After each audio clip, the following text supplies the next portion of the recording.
So today is October 18th, 2020, and it's the last day of your pranayama and meditation module.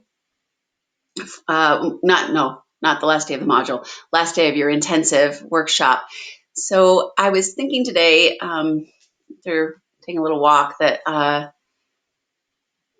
about some of the times past when we've done this module, and it usually includes a walking meditation that, usually we take a walk outside the studio. It's very quiet. And I was thinking about this in relationship to Thich Nhat Hanh, beloved, known as Tay, right? And he is a great Buddhist teacher. And he's actually, I don't know, I haven't been on social media much lately, but he's really just getting ready to pass. And he just had his birthday, but in the Buddhist tradition, it's known as the continuation day, which I think is a lovely way to term it. And he does, he's famous for doing a walking meditation, and it's so slow. You probably could go find a YouTube video about it. And every step an offering of gratitude or a prayer. And when we have done this in the past, and maybe you've experienced taking a walk where it's very meditative, whether it's just every step very carefully placed or it's taking in the sounds or whatever. So I would encourage you, especially on a beautiful day. I don't know what it's like where you're at, but right now where I'm at, it's extremely crisp and blue and beautiful. October is a lovely time, but wherever you're at, to take a walk and just see what happens with your breath, see what happens with your mind. And anyway, I just wanted to put that out there because I was thinking about it. And that said, I think I'd like you to just take mountain pose. And I'm going to let you give me a little recapitulation in just a few moments. But I wanted to really focus on breath. And before, actually, not mountain pose, take a seated mountain, otherwise known as Sukhasana, or any other posture where you're seated and comfortable, whether that's with a bolster underneath your hips or a block or a pillow, cushion, blankets. And just before you get going here, just take a moment with your hands palms down on your knees or on your thighs, and start to move your gaze. Unless you want to close your eyes right now, I think I'd rather you start to do what we talk about as the withdrawal of senses, and just think about pulling and softening the gaze inward, even with keeping your eyes open. And this idea, so I'm going to just start to do that, of drawing inward and paying attention to, first, the architecture of your body. The texts and the ancient yogis, the sages, they realize that the body is a container, and not just a container like, in a pitcher would contain water or whatever beverage, but or any vessel, but a moving, living container of energy. And sometimes that energy can get stagnant or stuck. And one of the abilities to withdraw the senses in the eight-limbed practice that Patanjali outlines, the eight limbs of Ashtanga, in the sutras, of pratyahara, of the withdrawal of senses.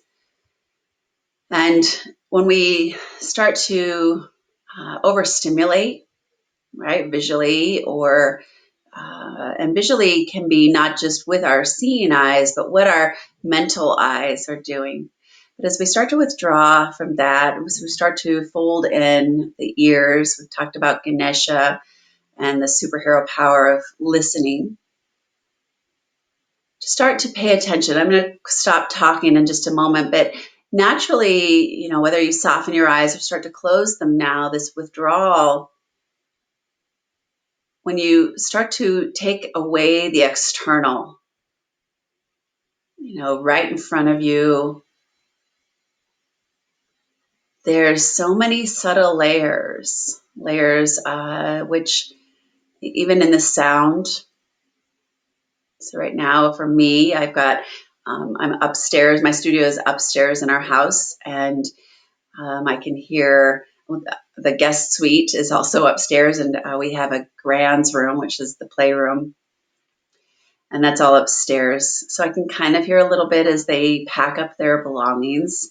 I can hear children downstairs, a little bit of screeching, high pitch, pitter patter. But even then, if I start to move in deeper, I hear the whir of my computer. I can hear traffic. I live in a little neighborhood nestled off of a very busy highway. So I can hear some traffic. I can hear the fountain outside that we have so that it muffles that traffic. And then if I start to go in a little bit deeper,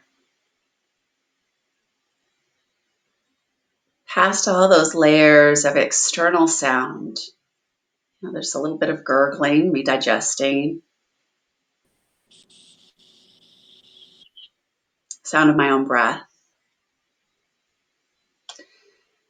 So you continue to do your own observations. And one more thing, and then I'm going to be quiet for just a couple of minutes. That we start to recognize the sound of silence isn't so quiet. It's almost like when you feel the hush of taking a walk in the woods or along a river. And even though it's quiet, there is a lot going on. And without this withdrawal of senses isn't ignoring, but much like when you were a kid and you'd lay down in the grass and you'd look up at the clouds and pick out shapes, very similarly, we can start to pick out the shapes of thoughts and recognize we're not our thoughts. And they drift by on the horizon.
As you move in deeper, begin to, as a witness, not the doer, you're not the doer, as my teacher Dharma Mitra would say.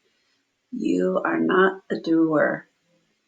Just begin to observe this vessel, your body, the way not only as a container of energy, but as a way that it moves its energy. Maybe last day of an intensive can be a little, especially in pranayama and meditation, can be a little heady. Can be a lot to digest and assimilate.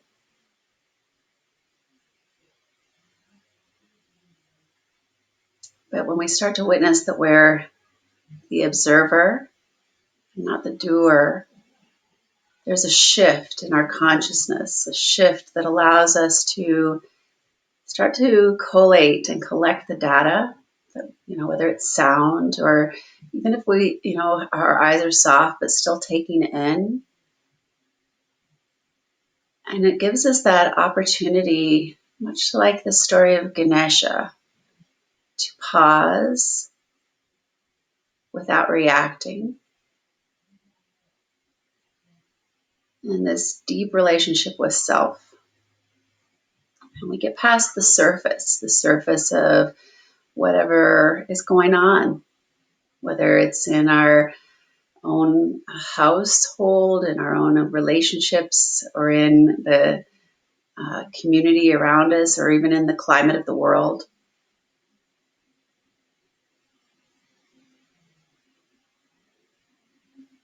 Continue just to, as you breathe and move in a little deeper with your breath, to start to allow the sounds to come back in.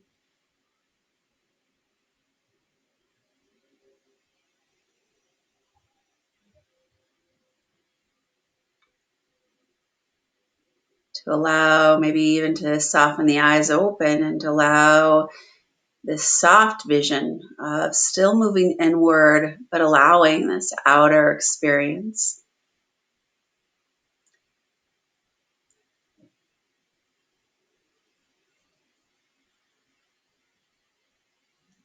And continuing with this, with your hands palms down on your knees or on your thighs, take a few cat dog tilts where you start to utilize your breath to move.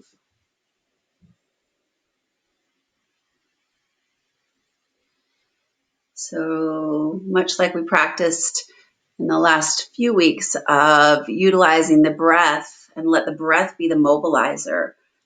So first the breath and then the extension in the spine. First the breath and then the flexion of the spine. Notice I didn't tell you which way to go. I mean, you might, do it the way that you've been taught, but just notice where your body naturally went to as you move. First the breath and then the movement. It's a little challenge for me. I'm a taskmaster and I want to get things done. But just allowing this unfurling.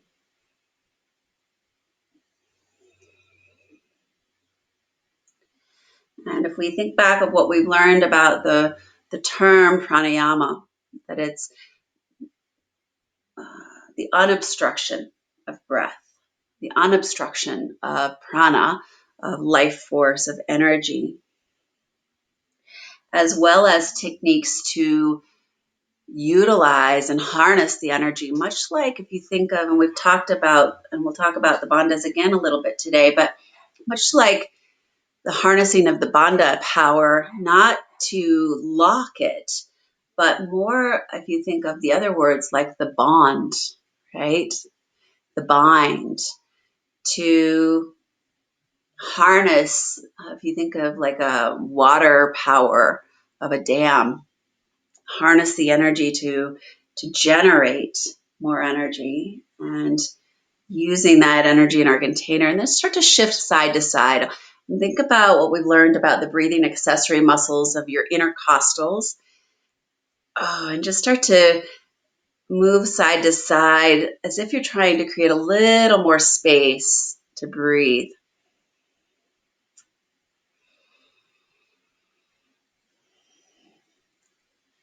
I did some abdominal core work yesterday in the Shanti 10 a.m. class or 9 a.m. class.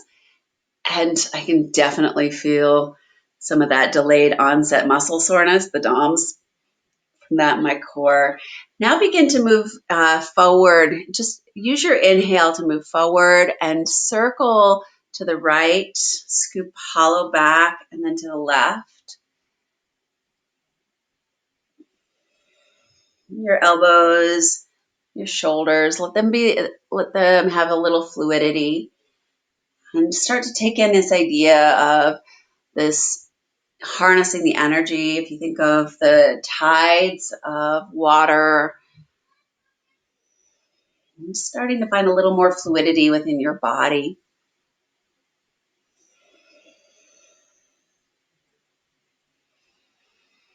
We'll do one more this direction, and then you'll just reverse it, return and go the opposite way.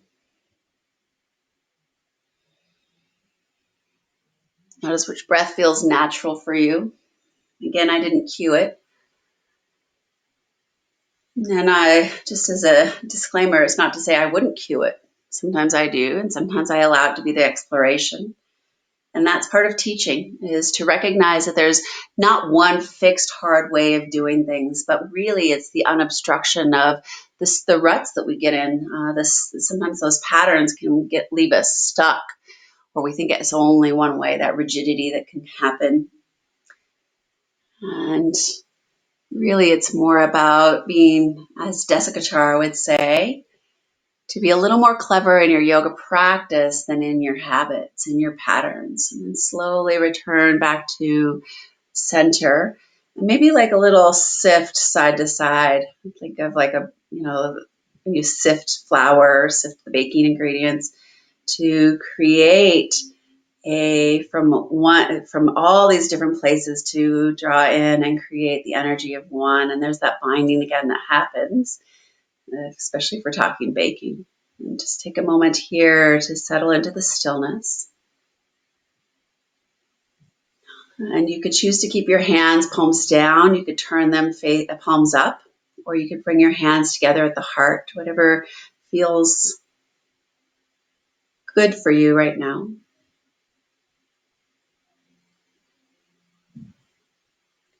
Let's just take the 3 parts of the sound of Om that's deep in the throat and the guttural, and then at the roof of the mouth, and then right at the lips. But we're going to, much like anatomy, would just kind of dissect it and pull it apart. So we'll just do the ah first, and then the oo, and then the So as you're ready, you can just join in with me. Exhale completely. Inhale.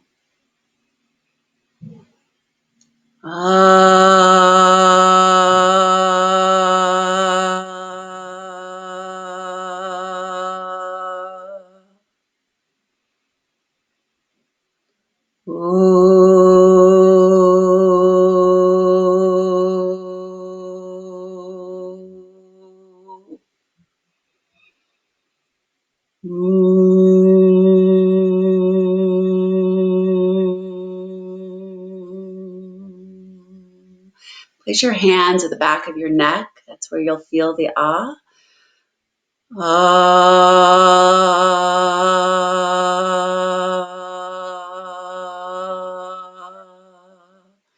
And then at the top of the mouth, ooh.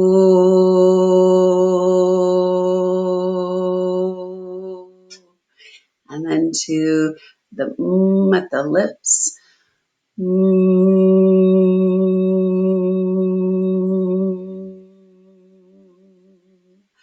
And then bring it together in the sound of Om, the beginnings, the middles, the ends.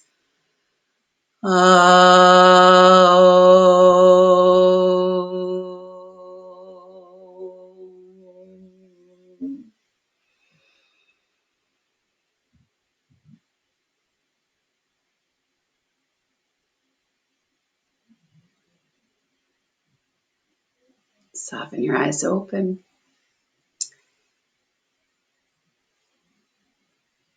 And all right. Am I frozen? I'm frozen. Shoot. You're not frozen for me, Kimberly. I'm not frozen for you. I have good. No, me neither. Okay. and now I can see me moving my hands, but my screen is got this remind me later that I can't get rid of to restart my computer. So unfortunately, if you're going to watch this later, it might look like this with a big blue box. I'm not quite sure. But what I'll do, oh, there, it's gone. Hurrah. Crazy. We are in Mercury retrograde, and also we have a Mars retrograde. I don't know if any of you follow the stars. I sound a little bit wooey to my husband when I start to talk about it, except for the fact that Mercury is about communication. So if things start to go and also we've got some stuff going on with Uranus, and so all of that stuff. Uranus is all about because it happens so infrequently. It can be a big shock or an awe or surprise of some sort.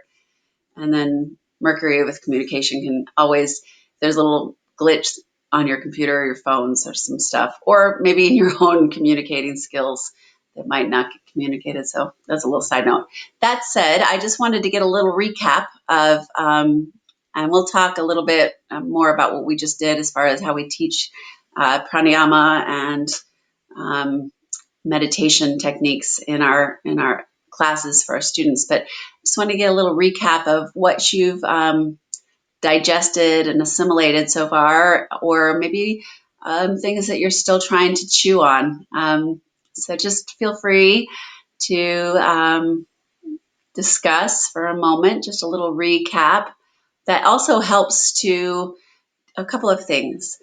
And one of the things I just read a newsletter from, it was over the weekend, from Max Strom, and he's a wonderful teacher with breath.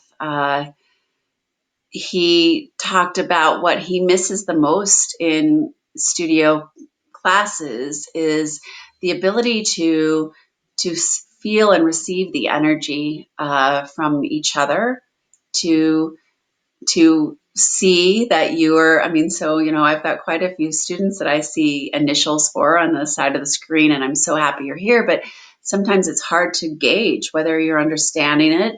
In studio, I can see sometimes if there's a glazed, stupefied, mystified look over the faces, and I can't get that here. So I would really encourage the opportunity, not just for you to share with me so I know that you understand, but also this is a very safe place for you to start to share your voice, and it's also when you recapitulate and there's this exchange that happens. A student might be like, "Oh yeah, I have some similar thoughts on that," or "Oh, I forgot about that," and they might jot something down. And there's a great energy exchange between us.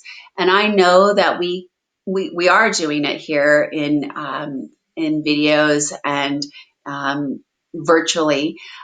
So I would just invite you and encourage you to share, because first, it helps you find your voice. Second, it helps me to share that energy with you. I learn things all the time from students sharing. And then third, it might also remind another student, oh yes, I forgot that, and I really, really wanted to write that down.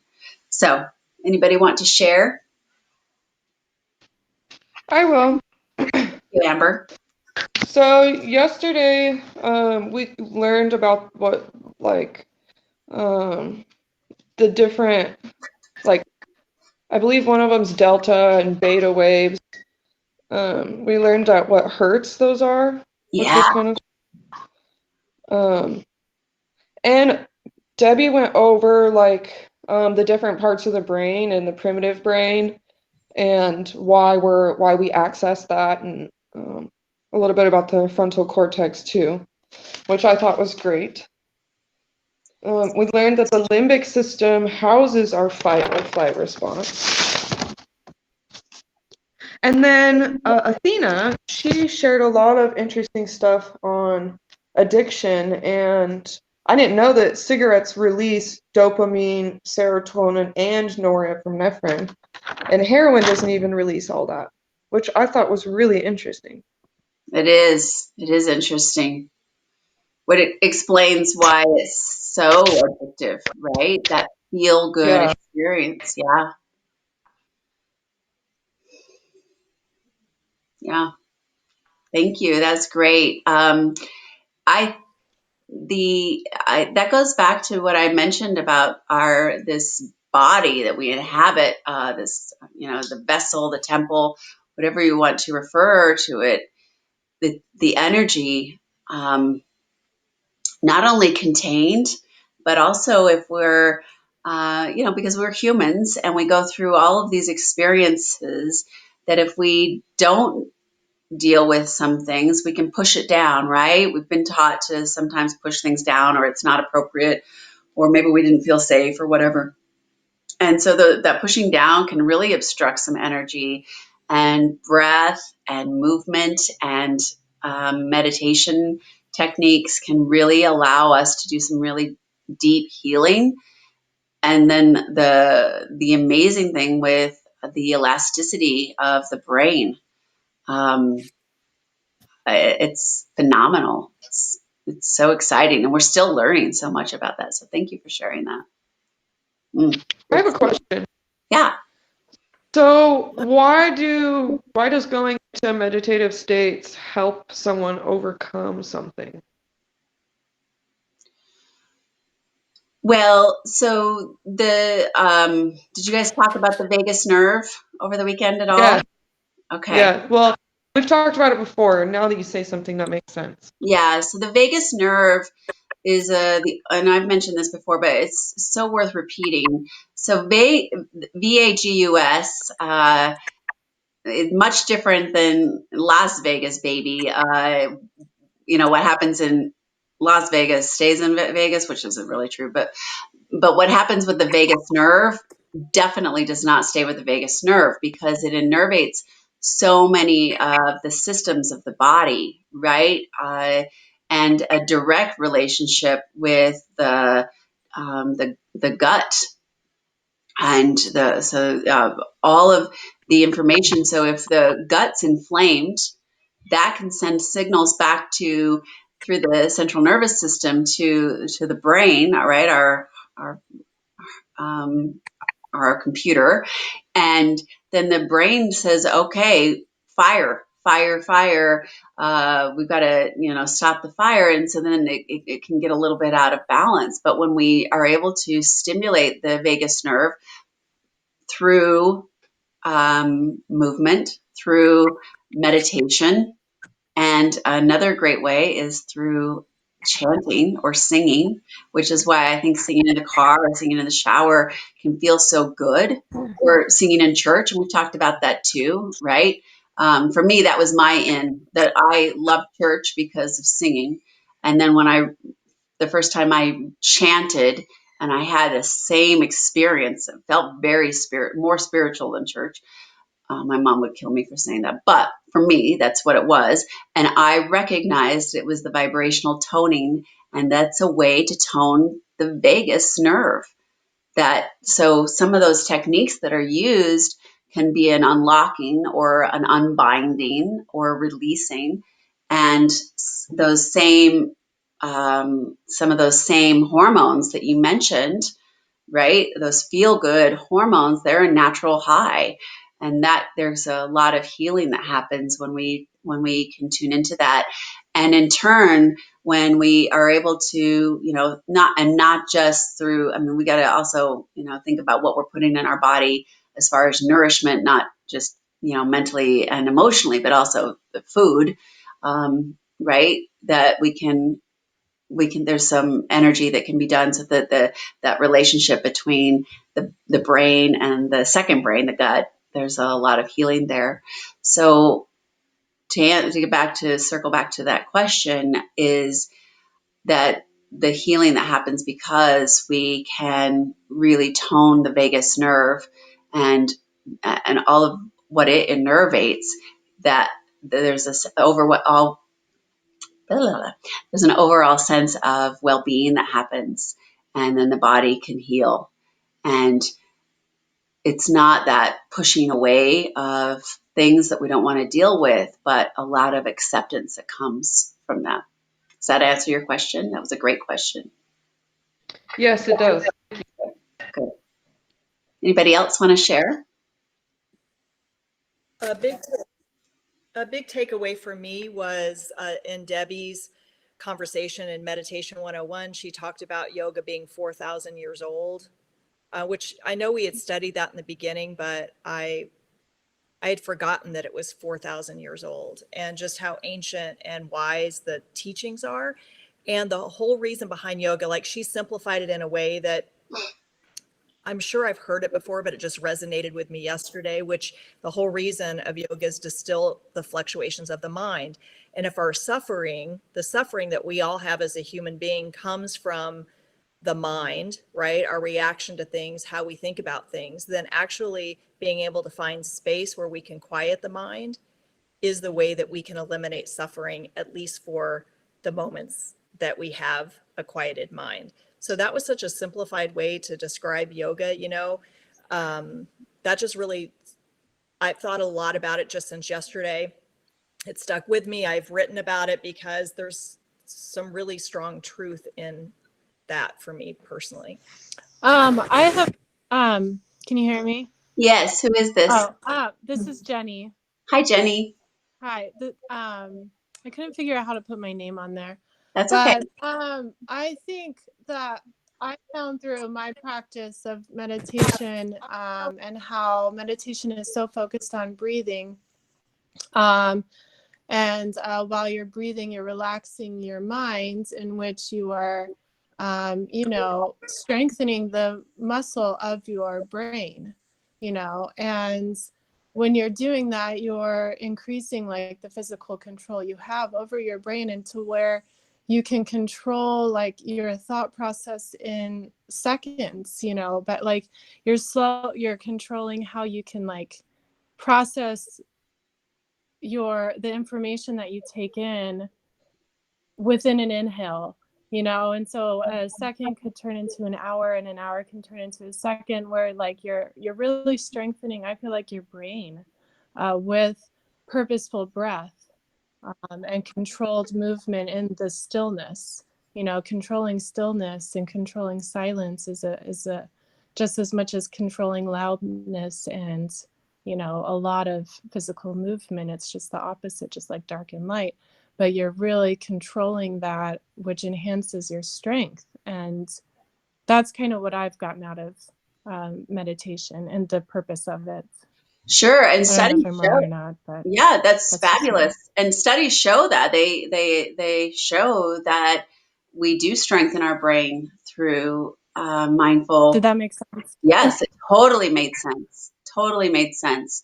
That and the studies are there to show that we do strengthen the brain, and create some. I'm going to say some more flexibility, right? Right. Some of those rigid places that we get stuck in our mental and emotional bodies, there's unobstruction there, just as we unobstruct in the body when we're, oh, I've got this shoulder, I can't move it, or my hip feels a little bit. We can get the same way in our mental and in emotional bodies, and the breath is the guide that allows us to move into the deeper inquiries of meditation. And that, yeah, not only do we strengthen by letting stillness in, but also the ability to focus. And yeah, beautifully said. Great. Thank you for that, Jenny. Hi, Steph. Anybody else want to talk?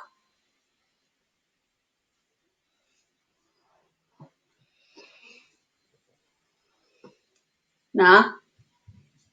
Good?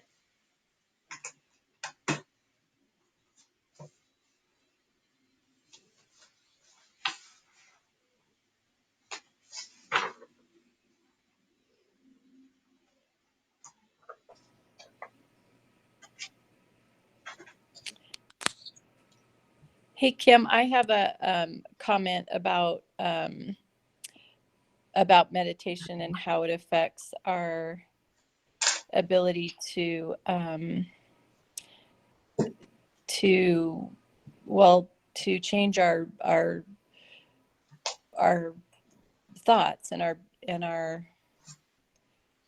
Is this influence our sure? um, Is this Ray? you know, this is Nikki. I couldn't put Oh, my name on. Nikki. Our Okay. internet is off at our house, and I Okay. couldn't get Hi, Nikki. my name on the thing. That's okay.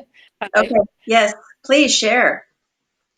So, from my understanding and my experience with meditation, it helps get us out of that beta brainwave where we can slow down our brain and progress to the other levels of frequency where we're more impressionable and can change habits and influence our habits and change our and get a more calmed state where we can accept the changes and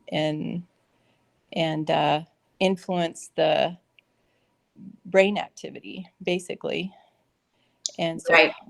calming that, in meditation helps us get to those points where we can influence that in our bodies, how that plays out in our bodies, and I think that can be really really impactful, and that's why I value it so much in yoga and why it works so well for me. Me too. It's so good. Yeah. I agree. So anybody else?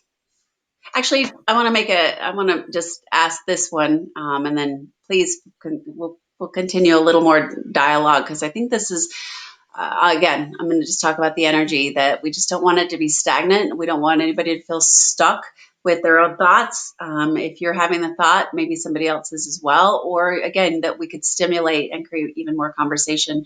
But to that point, that so far we've, what has been said is, so why not just practice pranayama, and what's even the point of asana if we're really getting to the place where we want to get into the deep meditative states through meditation? Why not just skip it? What's the point? Of course, I know the point, but just as discussion.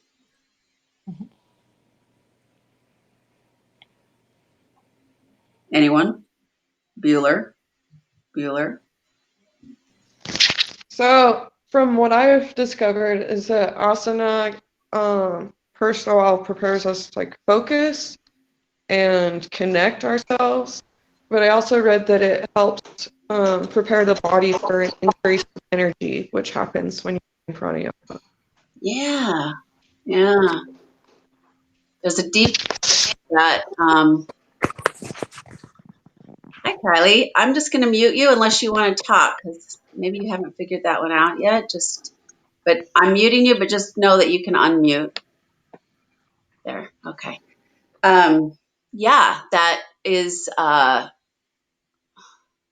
that's huge, right? Sometimes if we're a little bit agitated, one of the ways that we can to free ourselves is that we've got to, the kink in the back can cause all sorts of things. And actually, breath can, and not utilizing our breath can cause some of the kinks in our backs or the low back pain. So some of that channeling the breath can get us into that, and then movement into the body can get us from that place where we might feel a little stuck or the stagnant places, and getting that energy to move so that we can get to a stillness. If we're always, thinking about, oh, I got this ache in my back, or my hips hurt, or the energy hasn't we already sit so much that the energy hasn't had anywhere to move. And so it's, where's it going? It's in the hamster wheel of the mind, as I refer to it. So we need to be able to, yeah, exactly. Yeah. And it's going every which way, right? It's not just always a one-way hamster wheel. It's like a crazy ring circus up there. So the ability to move a little bit allows us to focus and do that withdrawal. We can't just ask our students, especially those that haven't really inhabited their body physically, we want them to be able to move it, to create the relationship with body so that we can allow ourselves to sit with some stillness. And because if we aren't comfortable, if we're not comfortable in ourselves, and there's the critical ego that gets involved, the I can't do it, or the I want to push it down because I don't want to deal with whatever's going to come up. Then what's going to happen in meditation is some of that same stuff is going to keep surfacing. So that was the conversation of there's that union, right? The yoke of yoga, or the root word is yuj, or yug, depending on the dialect, to bring this union together of mind, body, and the deeper connection of spirit, this deep relationship with the self, which is when we start to have that relationship with self, we have a lot more empathy with others, and we start to create that same yoke with others and seeing them truly, right, rather than the physical. So that's great. Does anybody else have anything they want to say before we continue? I have something to say, Kim. Hi, Marcy. I really enjoyed getting to explore. I'm just going to ask it because I've heard it a couple of times. Just, I know it's going to sound really nitpicky of me, but I really prefer Kimberly. I talk about stuffing things down. I had an ex-husband, and the way he could say my name, which was Kim forever, it just could grate on me. And so, I mean, if I could change my name to Mimi and just be Mimi to everybody, because that's what I am to my grandkids, I probably would do that. Maybe I still will, but I prefer Kimberly. Thank you. Okay. Okay. Thank you for letting me know. Thanks. Kimberly. Okay. Yes, Marcy. I'm allowed to speak. Yes. Sorry.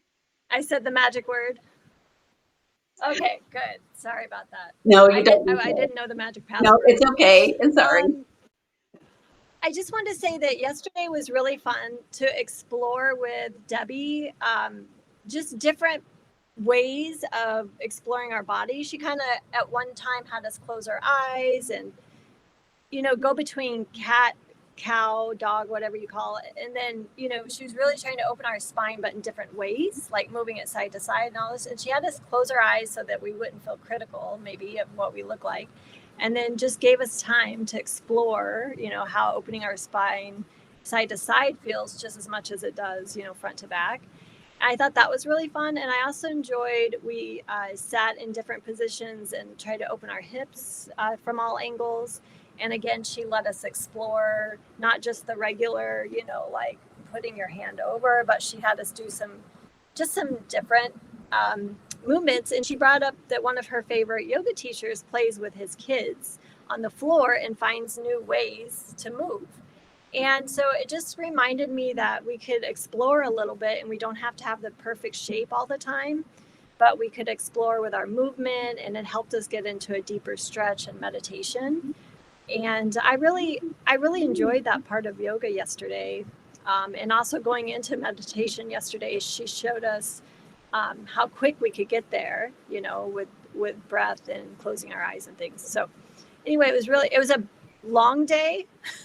I was trying to figure out what the high point was for me, but I think the playing in different positions was really fun. I like that. Good. Cool. That's it. Thank you. It's wonderful. And I don't mean to be nitpicky. It just, preference.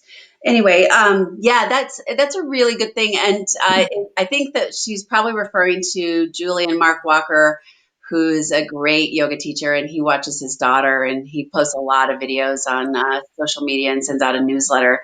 And yeah, the idea of play is really powerful. And in fact, to that point, and I'm not going to take a minute to go find the quote, but I can't remember. Oh gosh, maybe when I have you guys do some things, I'll go look for it. But it takes a certain amount of time to learn something. Um, Man, it's going to lose its power here because it's a long time unless you're doing it as play. And when you learn it as play, it's so much quicker. And I think that we lose that ability to play, right? And some of those ideas of there's a hard and fast rule, or there's only one way to do it. And so that's great that play was what stood out for you, because I think there's something to be said about that. And I think that when we take that into teaching, to remember to allow the students to explore, because there is that element that comes from finding some newness, and going back to what Desikachar is known for saying, that we have to be a little more clever in our practice, in our yoga, than in our lives and in our habits. That's so I think the quote really is, we need to be a little more clever in our yoga than in our habits. And if you think about from the time, well, so from the time that, since I've got all these grandchildren here, I've got one that turns 10 next week, and he has always been an engineer mind, always figuring things out and creating some things. And then, I've got the youngest is 2, and right now she's definitely into latches and buckles and locks, and it's all figuring it out. Well, we go through these stages in our life, whether it's, the infant, when they're discovering, I mean, in fact, Leslie Kaminoff says this, and he can say it because he's from New York. And if I could figure out how to share my screen, I'd probably share it, because he can say it and get away with it, and I say it, and I just feel like I'm embarrassed because you just don't talk about those things. But the very first time as a baby, an infant, that we had to expel into the diaper, right? That's a prana. That is a release, and we have to learn how to do that in order to get rid of the stuff that doesn't serve us any longer.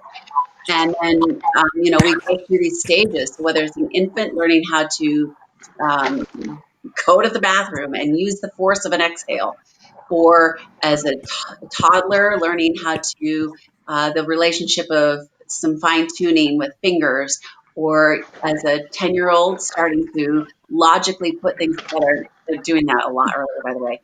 But by the time we get to, we graduate from high school, and some go on to college and some more learning, um, educationally speaking. But then we get into some ruts, right? The rut of, you've got a job and you have to be at work at a certain time. And so you hit the snooze button because you stayed up too late. And then we learn how to negotiate that, or we don't really learn it. We just, what's the word, manage. And, then we keep adding things to it, but we don't really, the learning curve starts to drop and dwindle, and the ruts become pretty thick. And I'm not sure who's on mic, but if we could mute, not talking, great. But the ability to continue to learn starts to dwindle.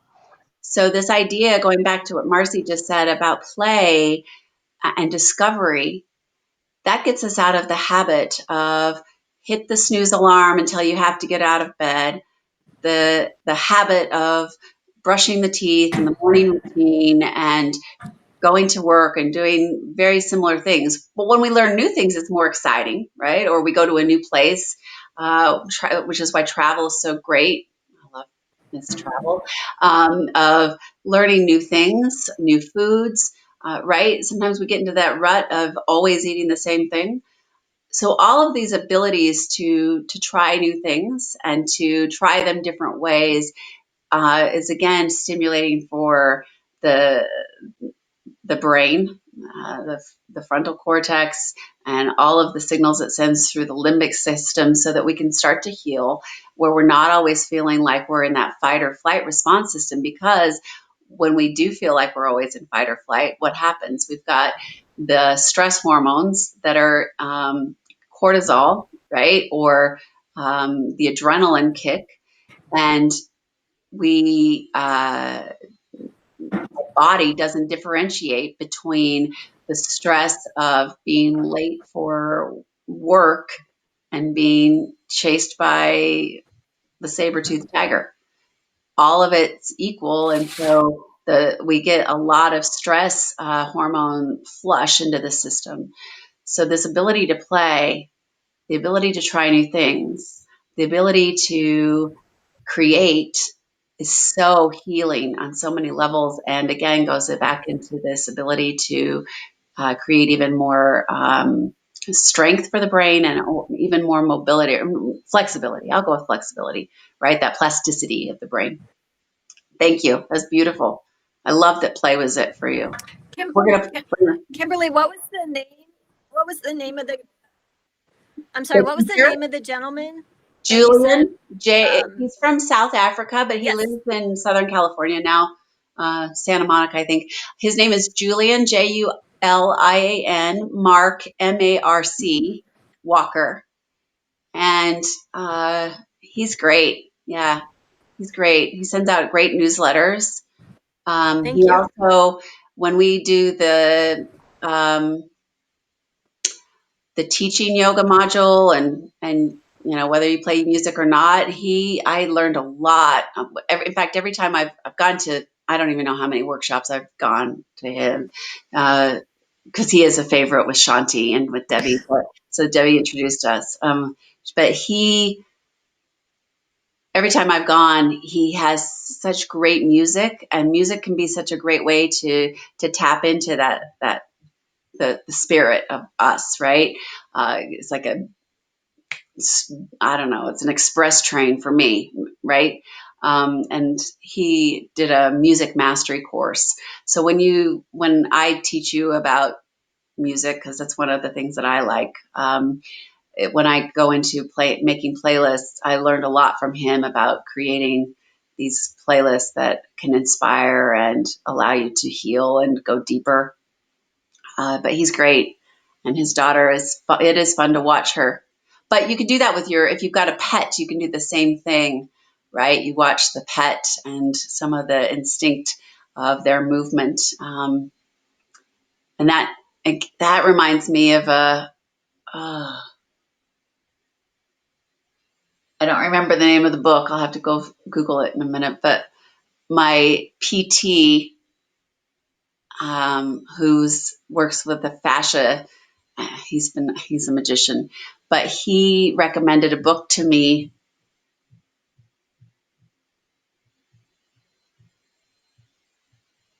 It's along the lines of shaking it off, but it has to do with the observations of an animal that's being chased by a tiger. So going back to the cortisol, right? And if you are being chased, then your system goes on high alert. And when you go into high alert, it's so that you can fight or flee, right? Fight or flight. That's part of that whole limbic system, fight or flight response. But along with that we don't really talk about, there's also the freeze, right? Act like you're not there. I just watched with the Grands, I watched My Octopus Teacher. And if you haven't seen that movie, go watch it. It's phenomenal. I didn't even know that I thought octopus could be cute, let alone intelligent or beautiful even. And now I do. And I cried. But there's fight, there's flight, there's freeze, where you just statue, or that deer in headlights, hoping that something doesn't happen to you. Or there's another state, and it's the camouflage, where we can just kind of try to blend in, and that's part of that stifling and pushing down. And so some of those things that we push down, well, if we don't let them go, right, the baby doesn't learn how to expel and dirty the diaper, that baby wouldn't survive. We emotionally, if we aren't able to take care of and get rid of some of that stuff, that would be a problem. And so back to this book, which I can't remember the name of it. Maybe somebody else has read it. It's great. Talks about shaking it off. Maybe that's the name of it, is Shake It Off. Taylor Swift. But the ability that the animal that's being chased by the tiger to shake off after the experience, right? It gets swiped at. There might even be let's say it's not a mortal wound, it's just a surface wound right on the hind. And it gets to wherever it's safe with the herd, and it doesn't push it down, and it just, there's an experience where the whole body moves into this, and maybe you've seen it from Animal Kingdom or whatever nature shows that you watch, but they go through this shake, and their body shakes off the excess cortisol. Okay, so back to us. We don't sometimes shake it off. Sometimes we camouflage it. Sometimes we stuff it down. Sometimes we don't even recognize the stress, or because the stress becomes a habitual thing, traffic, or the stuff on social media that you don't agree with and you just internalize, or the stuff that you can't deal with because it's just too raw and too deep, and or little things, whatever those little stresses are compared to the big stresses. And of course, most of us don't have the tiger, I'll use the tiger, to chasing us, but we do have mortgages and rent, and we do have, all of the things that go on with relationships, and being part of our society and our communities, and all of those stresses. Doesn't matter if it's you're late for an appointment by 15 minutes, or the fight with the parent or the sibling or the spouse or the partner, or the social media trigger, or the burning building, or the tiger chasing.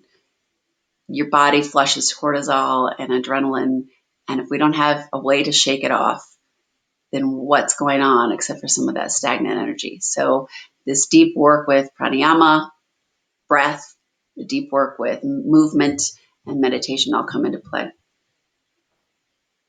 Debbie, can I share something? It's Ray. Yes, please. It's Ray. Hi, Ray. How are you? I'm well. How are you? Well, thank you. So the thing that I think is so amazing about the pranayama is that it dives into what's called polyvagal theory, which is a really great rabbit hole to go down into the whole fight or flight, parasympathetic, sympathetic nervous system. And so when the tiger is chasing us, sorry, I'm out of breath. I had to run to the computer. When the tiger's chasing us, we go into that flight or fight, whichever one, or freeze. And then our brain doesn't know that in the daily form of life, that the taxes or the husband or the kids is not a tiger. So we coach people into taking those deep breaths because it starts to short circuit the polyvagal system. Yeah. So if you're starting to go into fight or flight, you hunker down, your chest gets tight, you start to sweat, your eyes dilate, your digestion slows down, and a multitude of other biological things happen. And so if there's not a tiger, I always teach my clients, first look around, use your head, go look left, look right, open your eyes wide, and look, is there danger? And usually it's no. And if it's no, then we need to start short circuiting that polyvagal system by not being hunched over. So you put your spine in a line, you straighten your posture, and you sit deep into your chair. You take slow or deep, purposeful breaths into your belly instead of up high in your chest. And you start to shake out your arms and legs because you don't do any of that stuff if a tiger's chasing you. So as we start to short circuit that polyvagal system, we start to go, and quite quickly really with practice, back into that calm state. So we can't be two places at once. We can't be at the store and in the car. So you have to pick, where are we going? Are we going to keep going down the rabbit hole of fear? Or are we safe and we can take a breath and we can come back into the here and now where we actually are safe? Mm. That's amazing. Thank you for sharing that. Beautiful. Yeah, thanks. Yeah, that's so good. So good. Okay. Unless anybody has anything else they want to add to that, we'll continue. So this module, or to this session during this module, is about how to teach pranayama, how to teach meditation to your students within the asana yoga practice. And it's really what we started with today. It's starting to, with the, much like Ray just said, you've got to get the erect spine. You've got to allow the airways, right, to be unobstructed. That's number one, so that you can start to move and channel the breath and the energy associated with the breath, whether it's the inspiritus, right, which is the Latin for inspiration, or the inhalation. That's the energetic life force.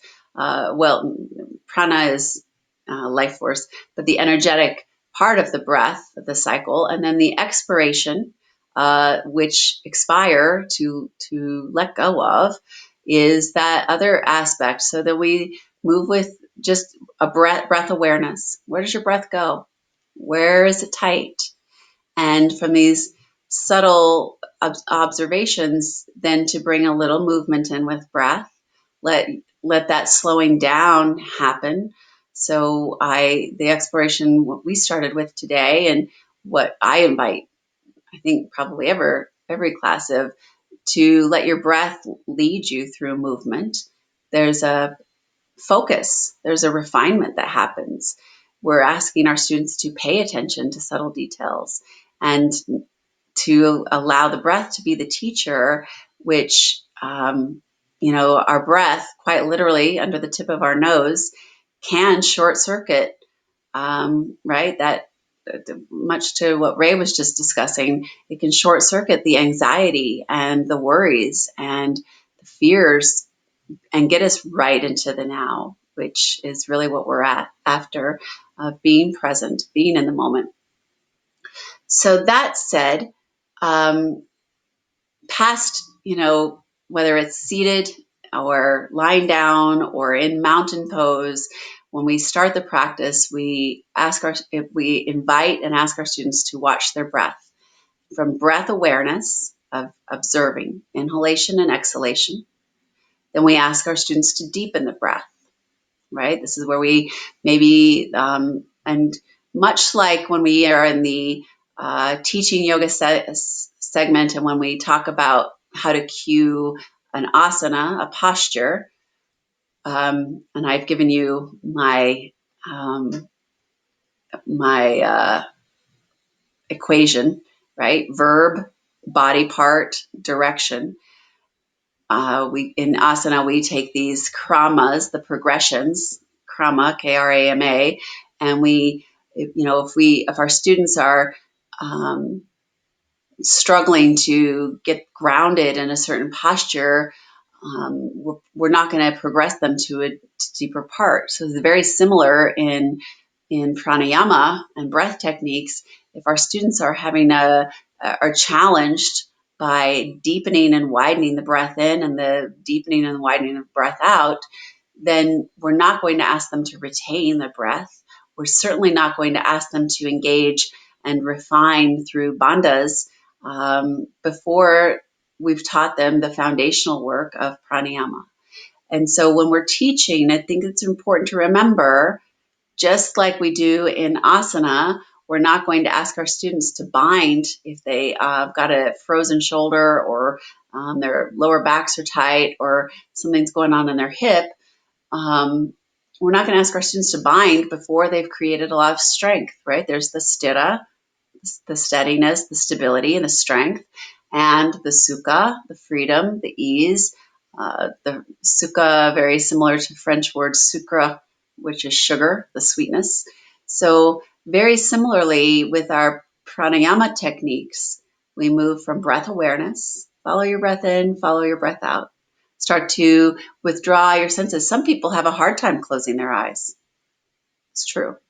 That can if they're stuck in their thought, closing their eyes, guess what's right there in front of them. So even just the softening of the eyes, and so maybe pick that up from me this morning, not this morning, but first thing this afternoon, was to just slowly take your gaze inward. Whether you close your eyes or soften them is up to you.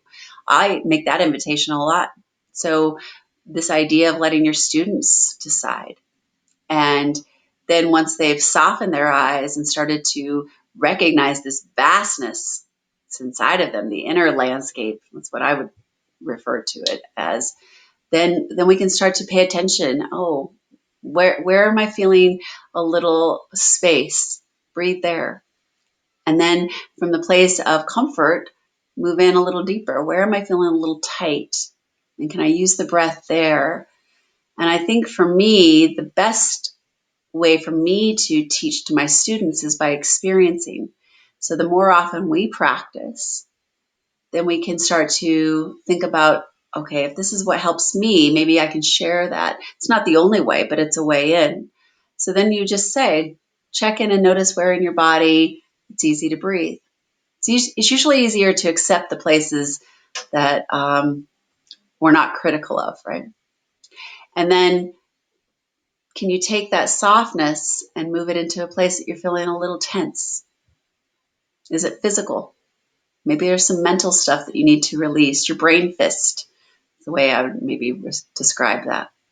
And from this breath awareness of allowing the students to move in deeper, then say elongate your breath, right? So this is where last week we talked about the ratios of the inhalation is, so we wanted a little more energy and invigorating practice. We might lengthen the in-breath. We might lengthen the in-breath and the retention of the in-breath to the out-breath and the retention of the out-breath.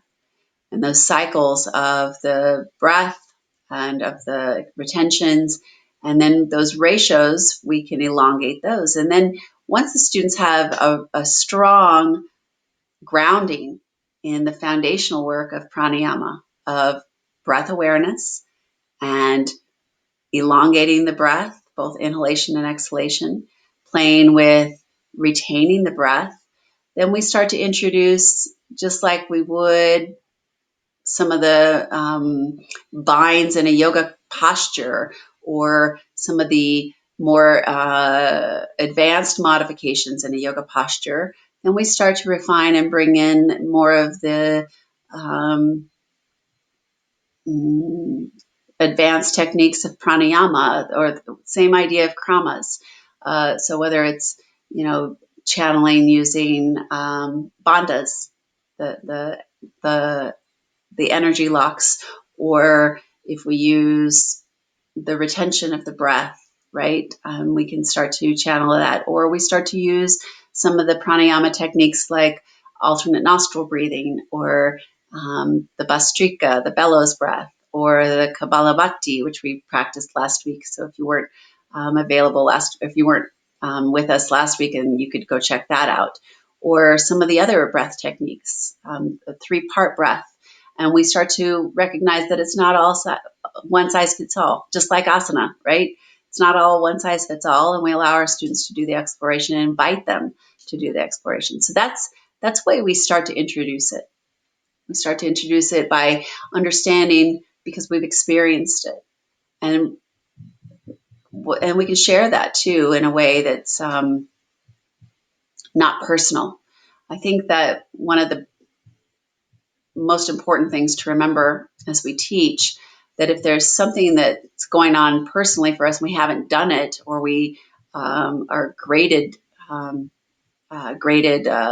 TED version, not graded like ABC version. But if we're pushing against something and it's grating or abrasive for us, then we need to step away from it for a moment and look at it with a bigger lens and perspective, and then move back in so that we can share with our students. Sometimes it's not appropriate for people with hypertension to do certain things, or pregnancy to do certain things, but it's always appropriate to move in with breath. So that's the invitation.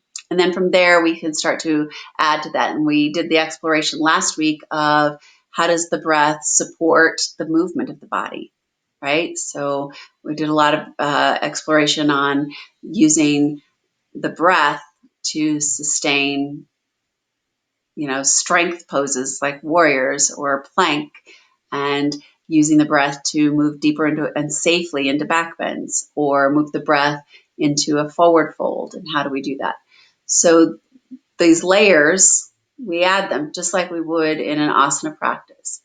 Breath awareness always, moving deeper to elongating the breath, moving deeper to channeling and using the muscles of the respiratory system to go into ujjayi breath, and then utilizing that to move into to asana. Okay, so that said, now unless anybody has a question on that before I continue.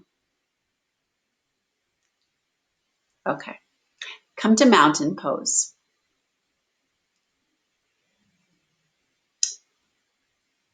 And in mountain pose, just take a moment as you maybe even envision a mountain. We live in, and a lot of us, and Shanti studio, home base is in Idaho. Shanti, Debbie for a long time was in McCall, Idaho, which great mountain range, but now she's in Boise. But wherever you are, or maybe it's a mountain that you've been to, or maybe it's one that's just in your mind, but start to take in the majesty of a mountain. Imagine what that mountain has been witness to, the ebbs and flows of life. And take a moment to really get grounded in that. Think about, whatever mountain, there's even changes that happen, right? The falling rock. If you've ever driven through the mountains and you see the signs, the cautionary signs of watch for falling rock, but it's still a mountain. Maybe you've got your own rocks that might have fallen, but you're still there. Might be some shifts, the plates, right? But the mountain, maybe the big plates, big shifts as the geology of the mountain range or the mountain was formed. But just really get grounded in this. And as you're grounding yourself, notice your breath.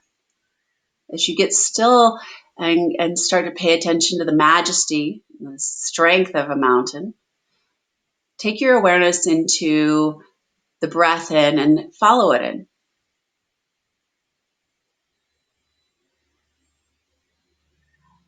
And maybe even start to play with the 3-part breath,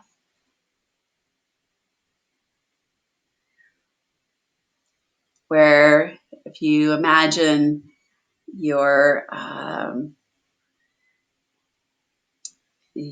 body like a vessel, and just start to move the breath in to a third of the way. It's probably right around the collarbones area. And then the second third, and then deep into the lower belly and that expansion, deep belly breath. And then as you exhale, just release all the way out, like squeezing from the bottom of a toothpaste tube. And then as you inhale, again, move the breath in, the upper chest cavity. We've talked about the upper chest cavity, and the accordion, that musical instrument opening. And then the belly, like the water balloon that can shapeshift and change as the lungs take in more air. And then as you exhale. And then continue utilizing your breath, but now change it from the 3-part breath to a deep Ujjayi Pranayama. Uj is upward. Jai is a big yes. So if you've ever heard, if you've ever participated in a kirtan, the mantras, the singing, or if you've heard any music that has a Jai Hanuman or Jai Durga or Jai Shiva, Jai Ganesha, it's a big yes. So Ujjayi Pranayama or Ujjayi Pranayama is this deep, victorious breath. And one of the reasons that we utilize it in asana is because it does sustain. It's grounding as well as uplifting. And there is this sense of courage or the big yes, whether we're in deep standing work or deep releasing work. These are all things that wouldn't maybe keep you in mountain pose while I said all of this, but moving through practice, I definitely would say some of these things. I would definitely talk about some of the things that we've discussed as far as the relationship with the vagus nerve and the main systems of the body, respiratory, circulatory, inflammatory, hormonal, all of them. Now start to, using your breath in Ujjayi Pranayama, just start to lift your arms with your breath, reaching your arms up overhead. And then as you release your breath out, release your arms back down to your sides. I didn't tell you to take your arms out in the coronal or, the horizontal plane of movement, a frontal plane, or out in the sagittal plane. This is an exploration for you. And I'm not doing it on purpose so that you can do the exploration without thinking you have to do it the way I would be doing it.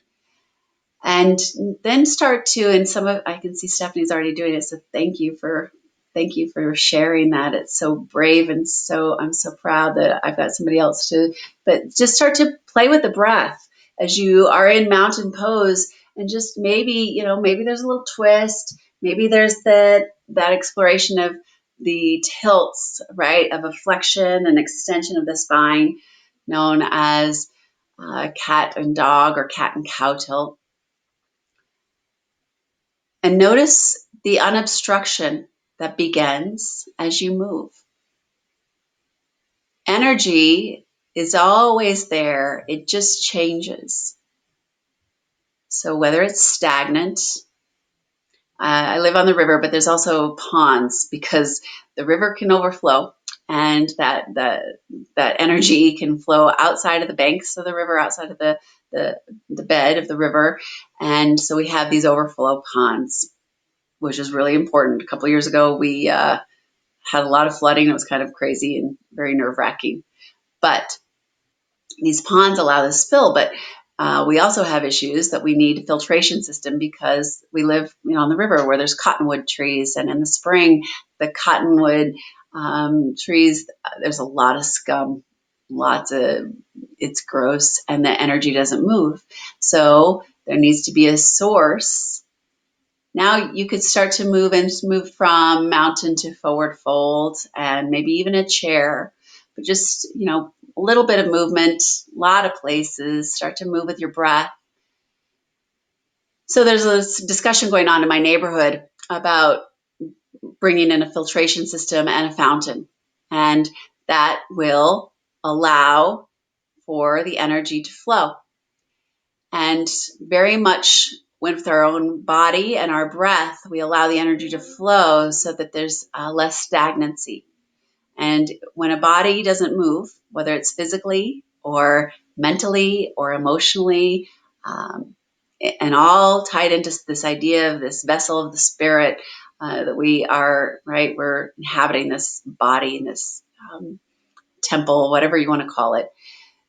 If we get stagnant, we get stuck, then there's less choices, less variability.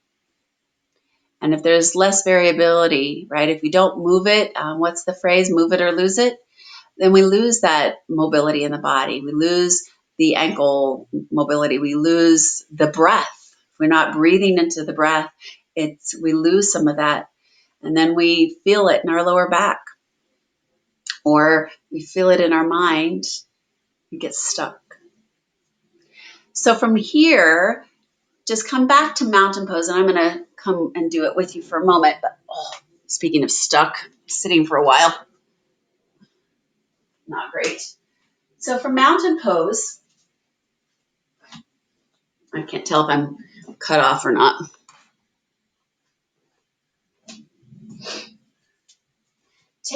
Just take a step forward. You can maybe take one hand on your ribs and one hand on your back.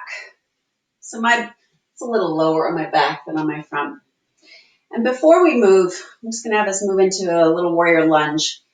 But as you inhale, think about expanding the breath. It's easy to breathe into the belly, right? It's in front of us. But think about breathing into the back as well. And then as you exhale, think about that concentric circle moving and closing all the way around. So you might even think of like an inner tube, right? And some of the deep muscles around your core, of your core, start to engage the exhale, starts to like an inner tube, like a buffer to support, right? So if you think of like the axis of the wheel, your spine, there's some strength there. And then that inhale, there's a little bit of an opening of space, and exhale. And I'm going to let you choose, but whatever breath feels supportive for you, step forward with that breath into a warrior one stance. And then from there, step back. So you might not take a full, if you think about the stance of a warrior one, it might be like warrior 3/4, right? It might not be a full warrior one. And as you move here, and then try it the other side. Notice what breath feels supportive to push out and to move into your warrior. And then take your hands to your hips. Go back to that first side. And now land your warrior on that first side. You can take a moment to align. So going back to verb your body part direction, just as a refresher and a reminder, step forward into warrior one. Verb, step. I could have said, I didn't say body part here. Step your right foot forward into warrior one. Okay. Or step your right foot forward on your mat. So verb, body part, direction. And from there, you start to refine. Inhale, lift up through the back of your head as if you could breathe and lengthen through the crown. Exhale, drop into your right hip. Inhale, expand into the sides of the body. Exhale, as if there was a zipper, zip up the front. Take your awareness as you breathe into your left leg. Seal the outer left foot to the floor. Seal, verb, your left foot, body part, to the floor direction. Okay, so I'm just giving you an example. Inhale into the sides of your body. Exhale, as if there's a zipper, start to zip up, but adding to that, think about the hip points on the front pulling toward each other to activate your deep pelvic floor and transverse abdominis muscles that will sustain and support you here. Inhale, reach your arms up. Exhale, bend your elbows out to the sides. Inhale, lift up through your heart, your chest. Exhale, bring your arms toward each other and close and flex the spine. Inhale, expand and open. Exhale, flex. And with your breath, begin to explore here. Think about the exhalation and that firming up the inner tube of support around your vulnerable area, which the lower back. If you think about where that support comes from, it's the core muscles. And then when you open back up into your warrior, just stay. And then straighten your legs. Inhale, reach your arms up. Exhale, like you're pulling on one of those lat machines. So you're using the sides of your back, the lats, latissimus dorsi. Exhale, elbows bend. Bend your right knee, come into warrior. And inhale, straighten. Exhale. Inhale. And exhale. Do a couple more.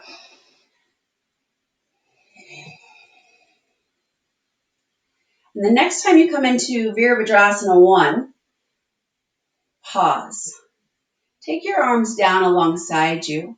Take them behind you and just hold your forearms or whatever's comfortable. You can also clasp, but right now, just with the forearms back, inhale into the back of your belly, as if the belly had a back, right? The back of your body. And then exhale, tone, zip up through the front. Hip points on the front, pull in. The anterior ribs, if we think about pulling them in, they also, that awareness, that bony landmark of the ribs on the front, anterior would be the correct anatomical term. Then we can really focus on that corset of strength all the way around. And as you hinge forward on your out breath, keep the back body long.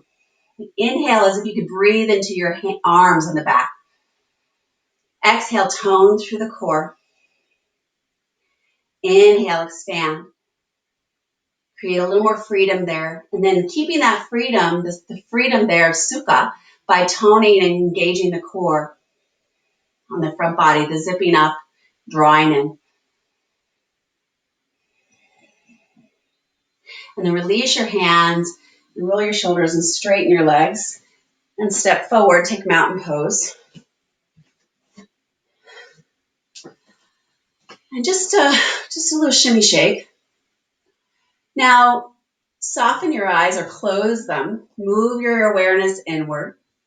Take a moment just to notice the right side compared to the left, right foot, the right knee, the right hip, the right side of the ribs, the right shoulder, the right side of the neck, the right side of the face, the left side.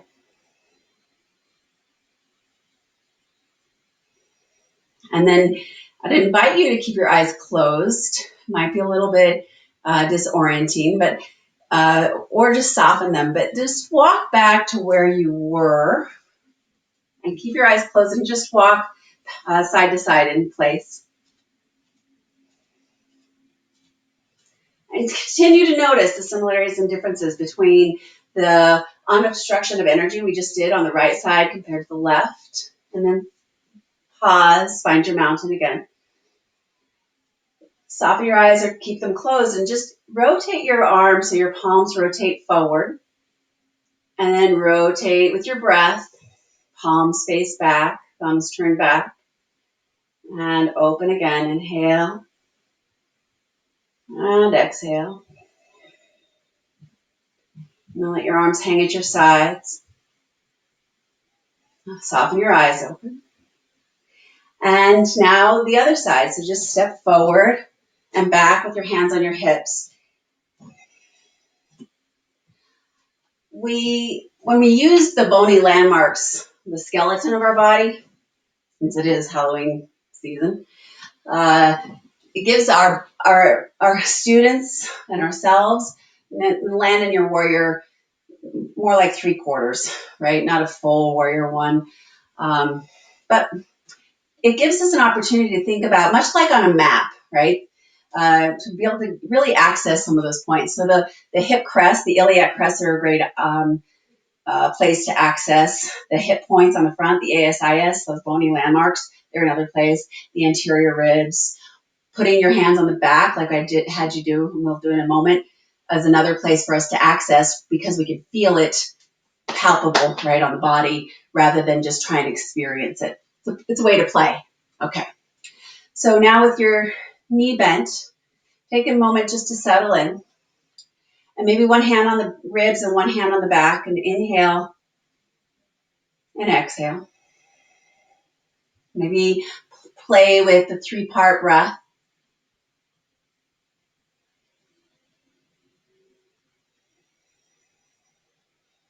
Think about the zipping up of the front body to support the back body. And then start to work with your arms.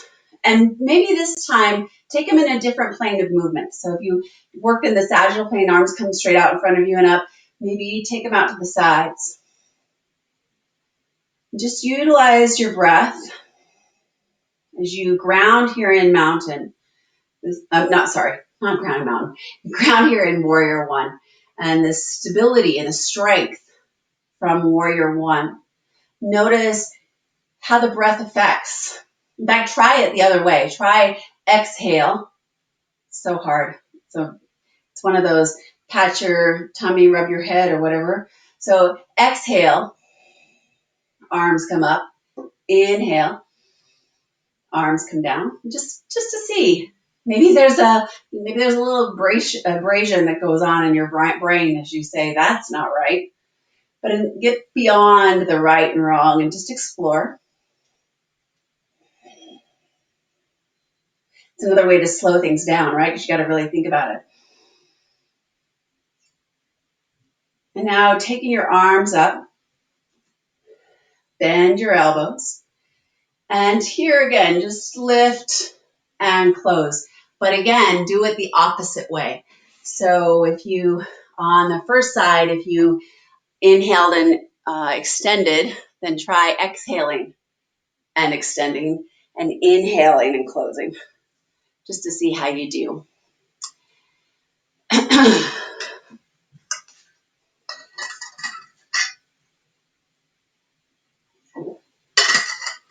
See what your brain meets up with there. And the next time you take your arms out, keep them there, straighten your leg and reach up and pull down. And I'll let you do with whatever breath feels supportive here for you.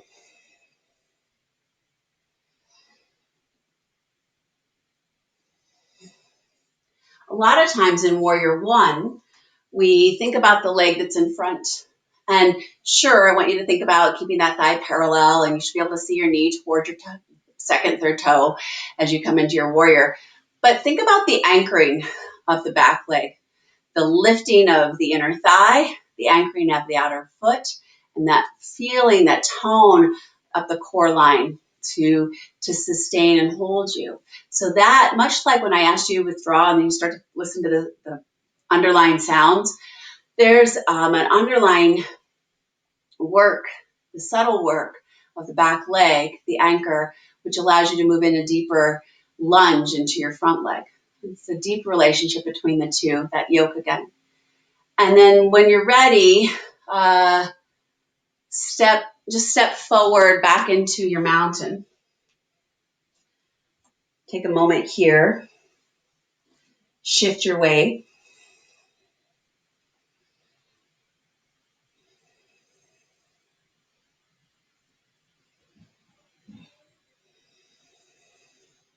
Take your hands, take your hands to your heart palms together in the Anjali Mudra, and then just reach your arms up overhead, keeping your palms together.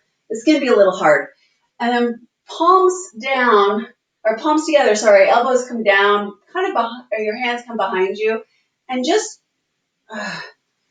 try to think about using your scapula, your shoulder blades, to floss, right? You're just getting into that hard to reach spot, keeping your hands together. I got this from Julian Walker, really, but same thing. But I got this from him, is this idea of using movement and breath to get into that hard to floss space. Oh, so hard. And then release. And now reach your arms up overhead with your breath in. Exhale, bring your hands through the center line. So think about your brow center, that energy center of vision, clarity, intuition, your throat, your heart, and then reach up again.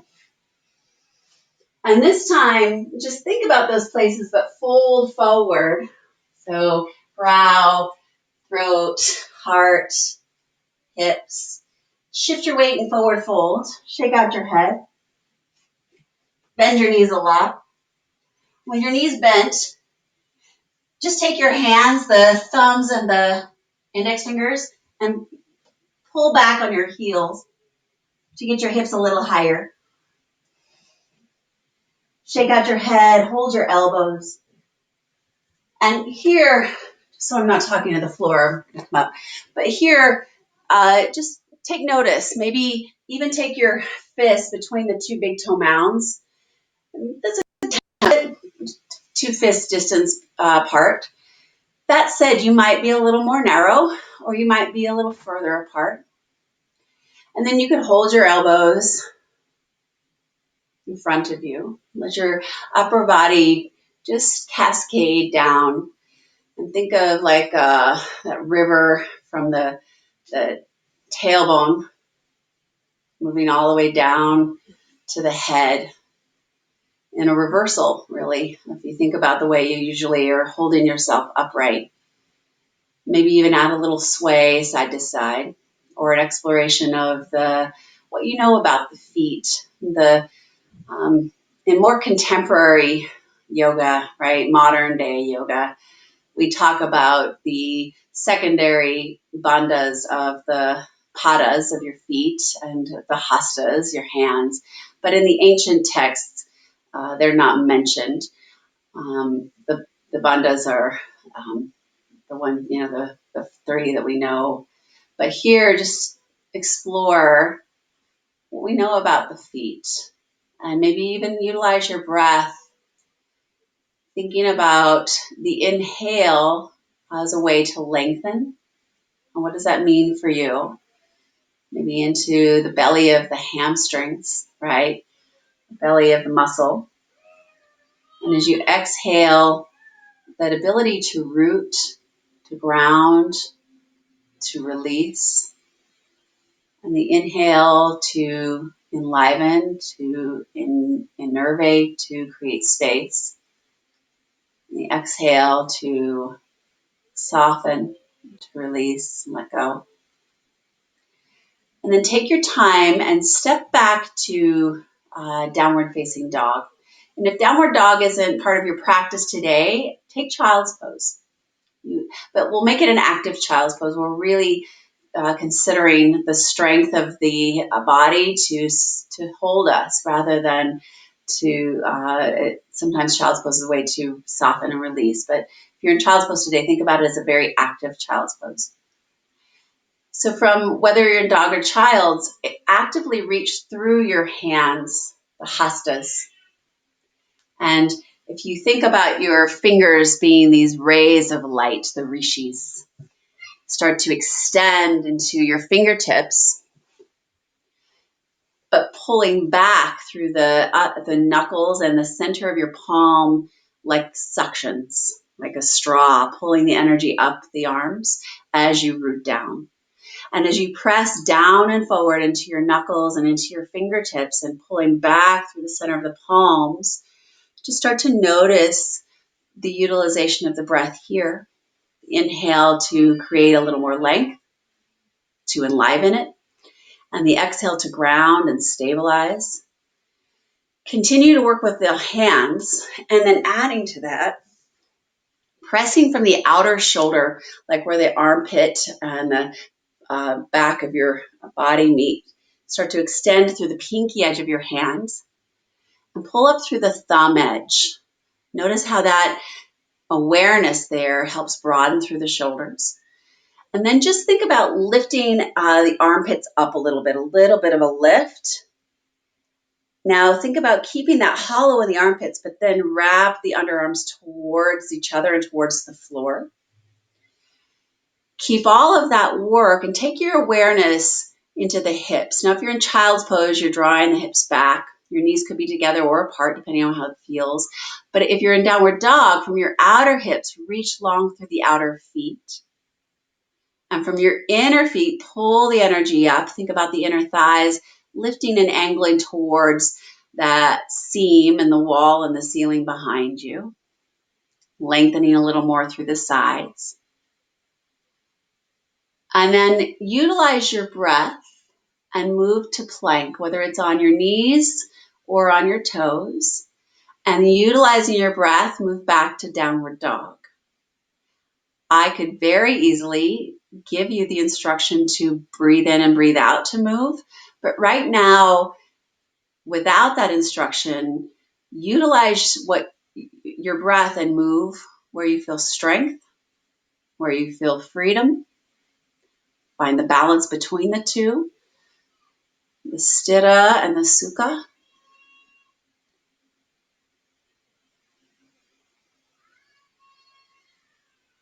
And then the next time you come to plank, hold. I should do this one with you because it's not fair. But maybe come to your knees for just a moment. And outer shoulder, outer hand, press down. Thumb edge, pull back in. Lengthen. If you're on your knees, which I asked you to, just so that you can shorten your lever, it's not as much work. You might pick up your feet so that you're not right on the kneecap, but you're on the flesh right above the knee. And then you can bring your toes back down if you'd like, but that gives you a little, it's not right on the bone, I guess. So now press into the floor and pull the shoulders toward each other. Wrap, do both. So push away, protract, and retract. Protract, retract, protract, retract. Now do both. And then create that hollow in the underarm. And then wrap the underarms toward the hips. Okay. Inhale, bend your elbows and lower an inch. Exhale, press up. Pause. Inhale, pause. Exhale, bend your elbows and lower an inch. Inhale, press back up. Pause, exhale. Inhale, bend your elbows, lower an inch. Exhale, press back up. Pause, inhale. Exhale, lower an inch. Inhale, press back up. Pause. Exhale, lower an inch or two. Inhale, press back up. All right, take child's pose for a minute. And just pause and start to take that data of exploration. I had you do it both ways. And think about which way felt more supportive for you. Or if it was very subtle and you didn't really notice the difference between inhalation and lowering and exhalation and lowering. Or maybe the subtleties lay in the inhalation to lift or the exhalation. Or maybe it wasn't subtle, maybe it was huge. But then just lower yourself all the way, slither all the way down onto the belly. And maybe bring your hands underneath your forehead. Take a moment here to use where you are in relationship to the floor, right? Prone, face down, and utilize the mat, the floor, the earth, right? If we really get down to it, to move your breath against. Inhale and exhale. And we'll flip around and do it on the back as well. But right now, just the front body, the sides of your body, the back of your body.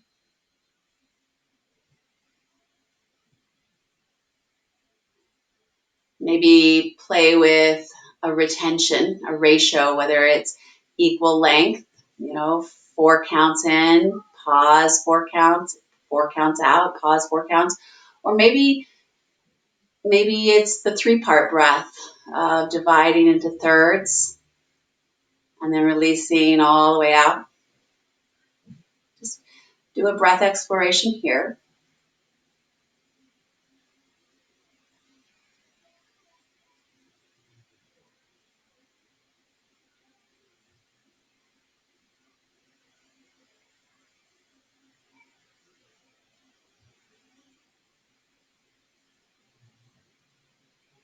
Notice where it feels a little easy to breathe in. Notice where it feels a little tighter.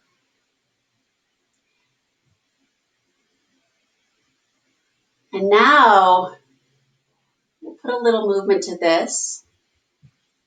So first, as if you could breathe through the crown of your head all the way through the length of your back body to the tailbone and beyond to your feet. And as you exhale, as if you could zip up from the front of your spine, zipping up and releasing out. You might even think of this energy as a loop as you move down the back body with your breath in and up the front body with your breath out. And as you exhale, as if there was a zipper on the front of your spine, zipping up and releasing out, think about the hip points, the ASIS as they're known anatomically, pulling in toward each other energetically to help engage your transverse abdominis. And your transverse is a little higher and a little lower than that, but it's a good landmark again. Those bony landmarks are very helpful for us to pinpoint where the energy is moving or where we want our energy to focus.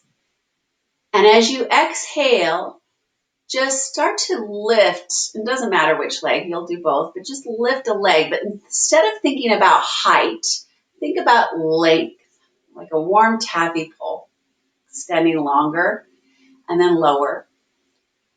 And then as you exhale, the other leg, lift and lengthen more than height and lower. So use the out breath as the lifter and the in breath as the lower. And do that a couple more times. And then switch it and use the in breath to lift and the out breath to lower. And just consider what you're feeling. The support, you want support for your back, especially across the lower back. If we don't have that support through the lower back, it could feel pinchy, feel tight.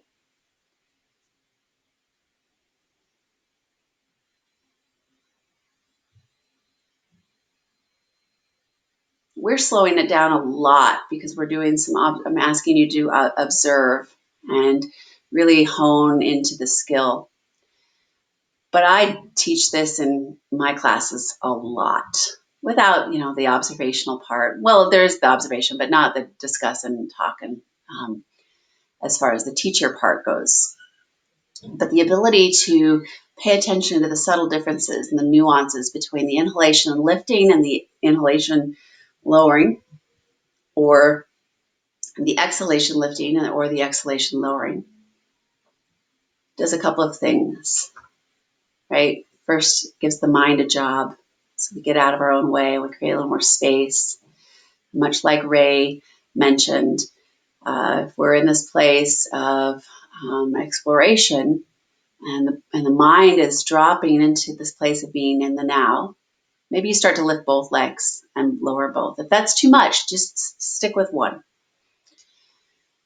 But we're in this place, some transformational healing comes in because we're not thinking about, the argument that we almost got into on social media, or the worries that are going on in our own personal lives, or the whatever those mental tigers are that can keep us, freeze us, or keep us running. And it brings us into the now. And if we're continually running or freezing, then again, we aren't able to shake it off because we're right in the middle of it. But this is that short circuit that Ray so beautifully described. So thank you again for that. It was beautiful that we short circuit and we're able to be right here. We let go of some of those things that we thought were causing us all sorts of stress. And maybe they were causing us stress, but we're able to let them go and be here. All right, and now from here, just take a moment, maybe with your hands still underneath your forehead, you can take your feet out a little wider and bending your knees, little windshield wiper sway side to side, and release your little back bends.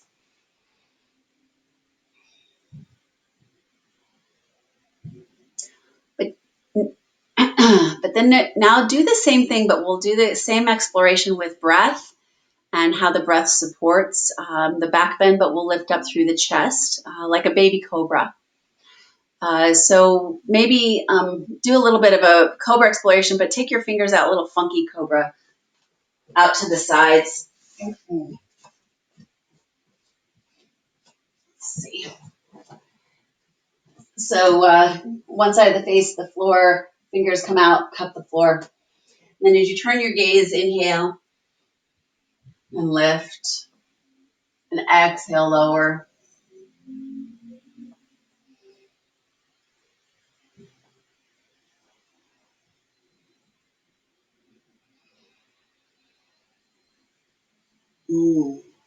And then pause and switch it. And exhale to lift, and inhale to lower.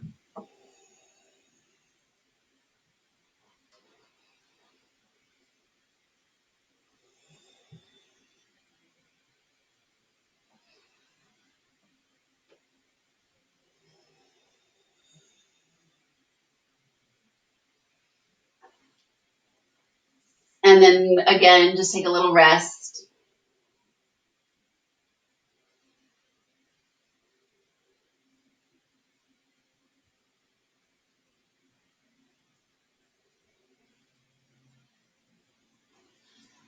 And now bring your forearms to the floor, your elbows. Take, I'm just going to come up so you can see me, but take from a prone position, face down, right? Take your thumb pits to your elbow pits. Very, very intimate, cozy relationship. So tight. And that's going to give us an equilateral triangle. So keep that, and then just clasp your hands, and you could tuck one pinky under. That's the same setup that you would do for a headstand at FYI. You just tuck that pinky in. Obviously, we're not doing headstands right now, but just there's relationships, right? Okay, so now think about the outer elbow reaching long through the pinky edge of your hand and that rooting down, and from the thumb edge of your hand to the inner elbow, and then continuing that line, even though it's bent, to the inner shoulder, right, and the outer shoulder to the outer elbow, and slowly start to press up. Utilize your breath. And I didn't tell you which breath, but just utilize your breath to sustain you and start to lift up through your chest, your ribs, your belly, maybe your hips, maybe your thighs. You could be on your knees, or if you'd like, you could curl your toes under. And I'm just going to do it with you, and I'm going to let you choose. You could lower your knees and then come back up, or you could lower to the floor and then come back if you're on your knees. But I want you just to be here for a minute and think about how your breath helps sustain you and where your mind goes so that you've got the support for your back. And then we'll talk about all of that.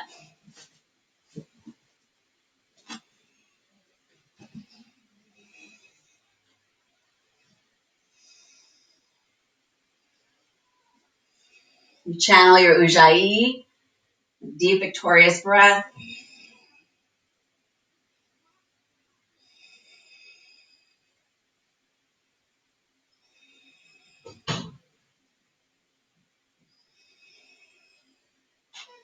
And then lower your knees, lower to the floor. Hands on either side of your low ribs, your elbows tucked back. Press down and forward into your knuckles. Pull back through the elbows, and you should feel your triceps activate just there without even lifting. So you got the action of the triceps, your back of your arms engaged. And slow press up through the chest, the tris, the hips. Take child's pose.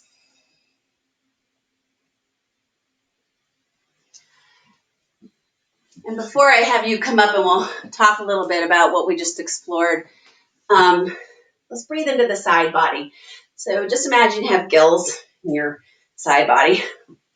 Your gills are your intercostals, right? Those breathing accessory muscles that warm and allow you to take a deeper breath. So walk your hands over to the left so you can stretch into the right side.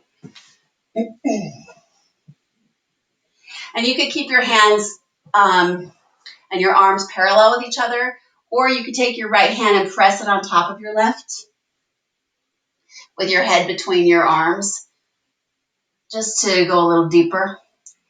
And notice that it's not just into the right side of the ribs, but it's all the way lateral stretch, right? This is the shape of Ardha Chandrasana 1, the half moon.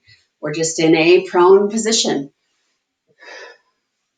So anytime that we can move side to side in the coronal or frontal plane, horizontal plane of movement, we can access into these breathing accessory muscles. So if you think about triangle, and if we wanted to really deepen the work in triangle, deeper doesn't mean bring your hand to the floor. Deeper means to access some of these accessory muscles that kind of get just, they kind of just go along for the ride, and then some of the bigger muscles, the global ones compared to the local, right? Bigger global would be further away from your axial skeleton, and the more local ones would be closer to your axial. They're the ones that sometimes there's an override, but there's a lot of strength that comes from those. Come back to center and go to the other side. So if we wanted to do a little deeper work into triangle and employ and utilize those muscles and free them on obstruction so that they can help support, stabilize, as well as mobilize, right? That balance again. If you haven't gone to the other side, go to the other side. I can't remember if I told you to or not. This is great stuff of being able to direct the breath into the sides of the body. That said, we wouldn't want to just do, side body stuff. We also need to do a little forward bending and get into the back body, and a little back bending and get into the front body. Little bit of movement in a lot of places, whether it's movement through asana and the postures, and always movement of breath into those postures. Moving again, we move into the posture, and then that ability to deepen through kramas, through the progressions. Not only, the degree of the bend of the knee, but also the depth of the breath and the focus. And sure, that degree of the bend of the knee is great, but it's really the ability to drop into the present moment. And then we take that off our mat, come back to center, and work your way to a comfortable seat. We take that off our mat, and then it's not the focus of the degree of the bend of the knee, but it's the focus of the conversation we're having with whoever's in front of us. It's the awareness of what's going on and the ability to move in deeper without that the knee-jerk response that sometimes happens through stress, or the freeze response that happens sometimes through stress. Okay, any comments on playing with the breath there?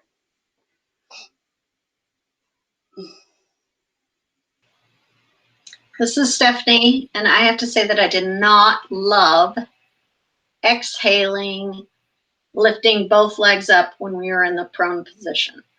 It was fine with one leg, but two legs, I felt like I was blooping out my lower back because I felt like I was pushing the air. I don't know. There's nowhere for the air to go, maybe? Or yeah, and truly what was probably happening is because you're exhaling and you're scooping, pulling your stomach in, but it did not feel like that to me at all. It felt,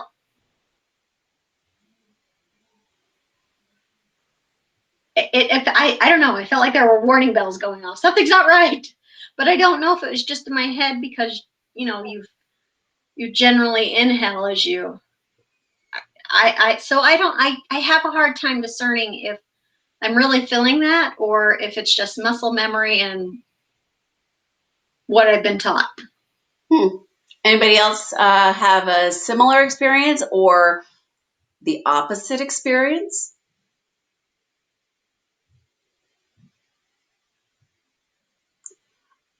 if nobody has anything, I'll say something to this because I teach Pilates as well, and it's completely opposite breath. Some of the back bending, like Shalambhasana or Cobra, or in Pilates, it's a swan, and these spinal extensions. Pilates uses the out breath to lift, and yoga typically uses the in breath to lift. And so, you can imagine I felt a little bit abrasive because I thought, oh, well, that's not the right way. And so I can totally relate. However, once I started to dive in and question, which I think is really important, that we question the questions and question the answers to the questions, that I started to understand some of the reasoning behind it and the support when we engage the core to lift, and to extend when we lift. So I totally get it, which is why I typically allow the exploration, because some people are going to feel exactly like you do. Some people might have the exact opposite experience. And some people could be like, either one's fine. But that's why I was waiting to see if anybody else had a response to that. Did everybody else feel like Stephanie, and that the inhalation felt a little more supportive when you lifted both legs up? I did feel like Stephanie. One leg was okay. The two, my brain was not connecting. It was like, not sure what you're talking about. Okay. Yeah. Okay. Good. Again, this is why I allow for exploration, so that, because maybe, hopefully, the student is going to have a home practice where they don't have someone telling them what to do all of the time. And hopefully, their yoga off their mat when they need to lift something, that they don't need their yoga teacher in their voice to say exhale or inhale.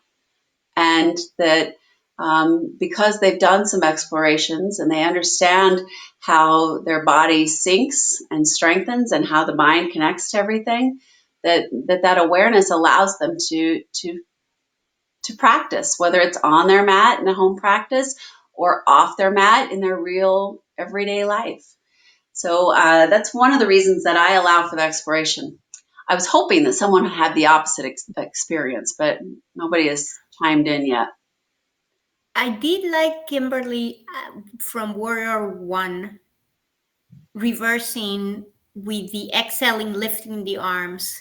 You did? I did like that. Yes, Okay. I like them both ways. But then with the lifting of the, I guess the belly is compressed against the. It's Yeah. awkward. Yeah. Yeah. Oh, good. I like that observation. Cool. Yeah.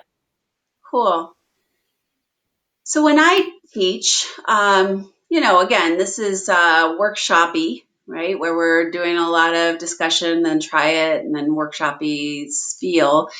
But if I'm teaching a class, I always allow a little somewhere, something for the student to play with their breath and experience it on their own terms without me saying or dictating what should be. I think that that's helpful. I think that it's great. It gets that inquiring mind or even the playful mind engaged. Anybody else have observations? Nope. Okay.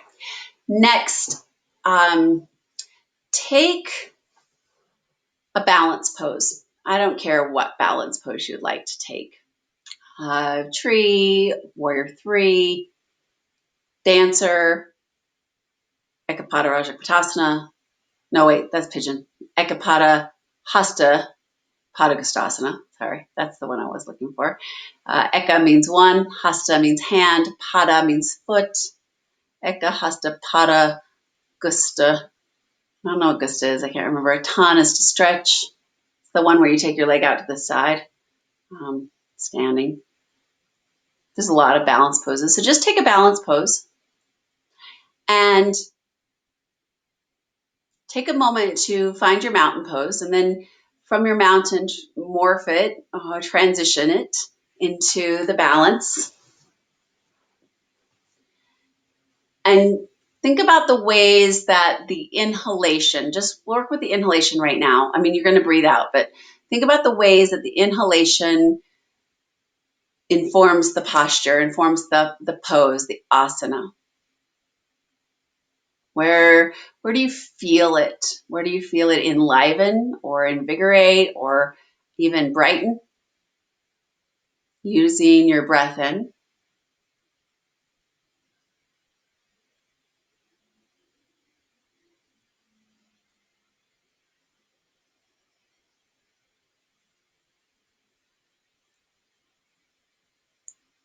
And think of some breath cues here. I mean, you could, if it helps you to think of and work through the foundational postural cues or key action cues, feel free there. But think about breath cues. Maybe think about where the body feels a little stagnant. Maybe you need to bring a little more awareness there. And then take your time to move to mountain pose. And then as you switch to the other side, do the same exploration, but this time with the exhalation. And think of the ways that the exhalation informs this posture. Chances are, obviously you need both, the inhalation, the exhalation, the pause between. But I'm hoping that the discovery is, where maybe there's areas that might feel a little stagnant or maybe a little wobbly, and how the exhalation, the inhalation, that coupling, that yoke,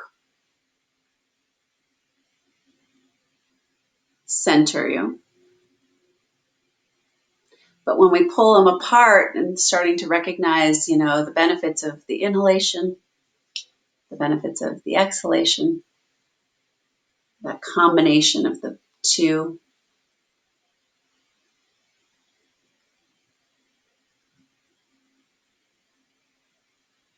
All right.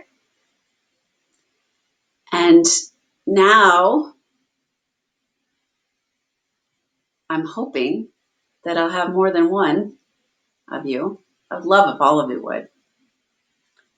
I do understand if there's commotion going around at home that it's hard to unmute. But if you can, I would love for you to teach some breath cues within the posture you just chose.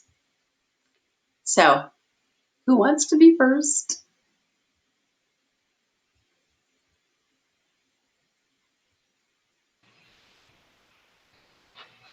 I'll go. Jai.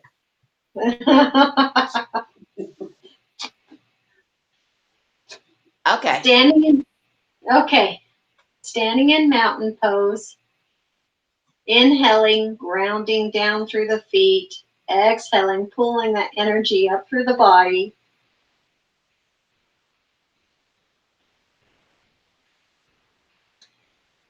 On the inhale, lifting the arms up overhead.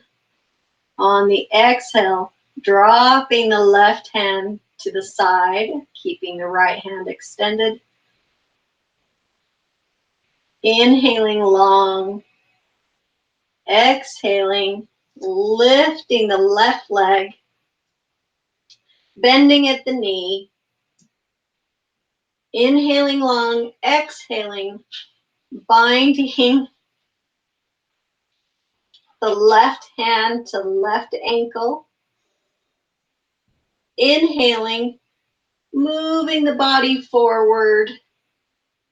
Exhaling, keeping the standing leg long. Inhaling, coming back up. Exhaling, releasing the hand and arm. Inhaling, both hands above the head. Exhaling, releasing the hands down to the side. Okay, that's all I got. That's great. Thank you. Thank you. Great breath cues. Anybody else want to take a... I go, Kimberly. Thank you, Alicia. So I did a tree pose. So let me invite you if you'd like to join in tree pose as well. Maybe we can take the opposite side as Stephanie. Good. So she lifted her left. So maybe we can do tree pose on the right if you like. So just find your mountain pose. Inhale in,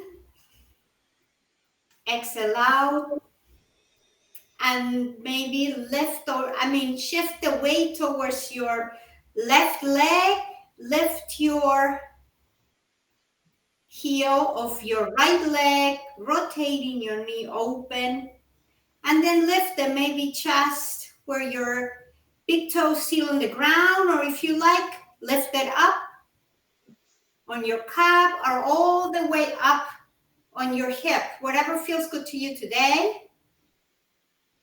And invite you to explore with your arms either up, or if you like, in prayer pose. Find your drifty. And the one, Kimberly, I was using was Ujjayi breath. Okay. So inhaling as you welcome your Ujjayi breath, feeling the connection as you inhale of the crown of your head reaching up to the ceiling, and the exhale, you feel the grounding of your standing leg. And just do maybe 3 Ujjayi breath on your own time. Inhaling, exhaling, maybe even moving your arms if you like.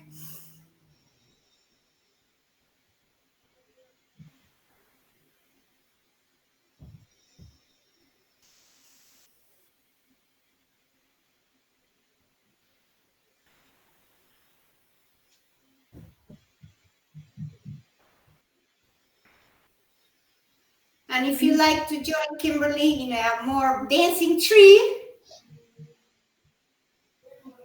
muchas gracias. Namaste.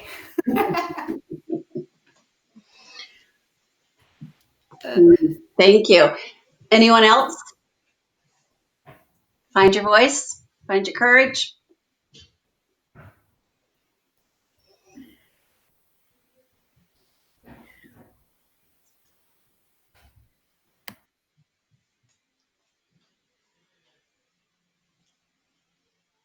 Going once.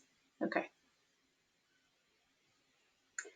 I'm glad you mentioned drishti. Drishti is another way to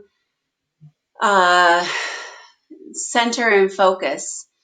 So in meditation, sometimes we think of meditation of, being quiet and still, and everything might be going around you, and you think that you're seated and very quiet and still. But movement, going back to what I mentioned about the walking meditation in the Buddhist tradition, movement is another way to bring in meditation. And in balance postures, if you think about balance, really the root word, for those of you that like the etymology of words, the root word is ballare, Latin, and its meaning is to dance. So if you think of a word that's similar in the English language that we have, or I guess it's from the French, but ballet, it's to dance, right? And it's not a vacuum. It's not stagnant. You're definitely feeling energy flow as you negotiate. Balance is a constant negotiation. Balance isn't, we're not suspended in a vacuum and everything is perfect. It's negotiating to a place where you can stay centered, and that's balance.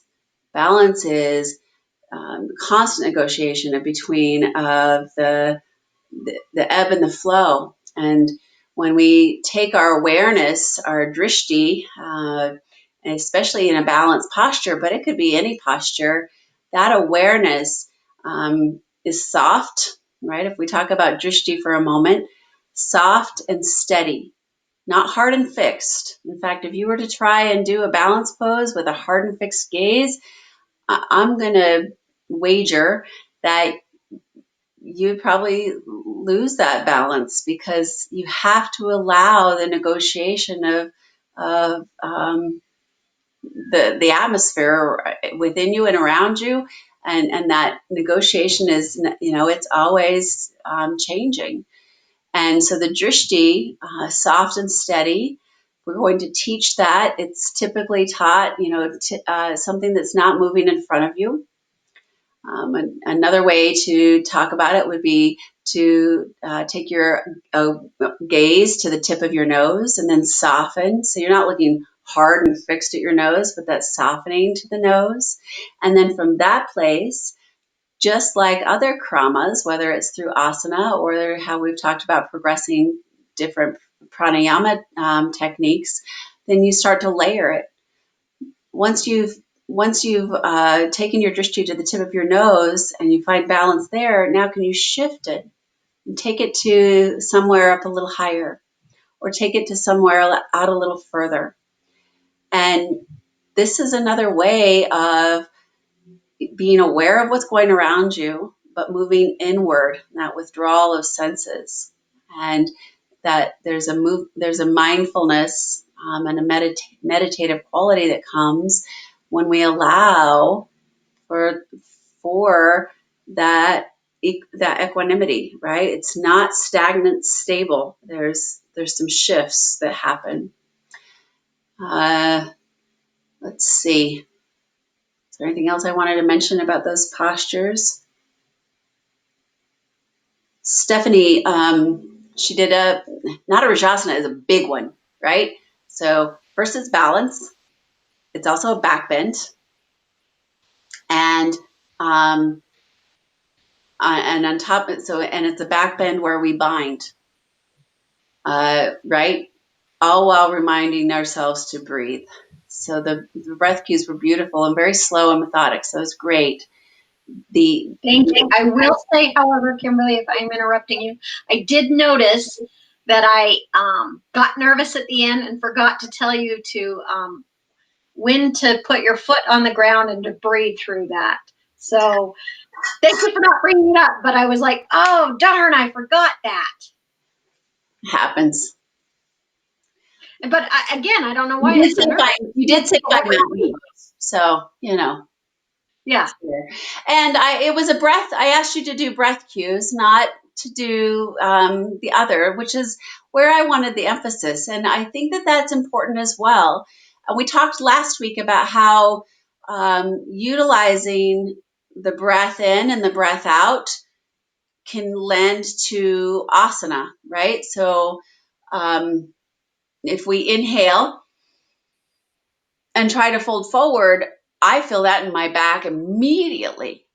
And I'm seated. So if I were to think about standing and my legs are, now they're at full length, full levers, it's going to be a lot more of a challenge to fold forward. Yeah. And so the exhalation, that deep tone, right? So the exhalation, we've talked in the science and the anatomy of the breath, of the three diaphragms, right? The throat diaphragm, and some would argue there's more, but for today, and for us to think about as far as breath goes, so you can go dive into that later, but for today in this 200-hour program, the breath, there's the three diaphragms of your throat, of your breathing diaphragm, and your pelvic floor diaphragm. And they act like a piston, symbiotic relationship. So if you think of the pistons moving up and down, right? They work together. So as you inhale, Your throat diaphragm opens. There's the space. You're allowing the pathway, your air passage to open to allow the breath to move in. Then the breathing diaphragm, right? That moves down and expands the belly.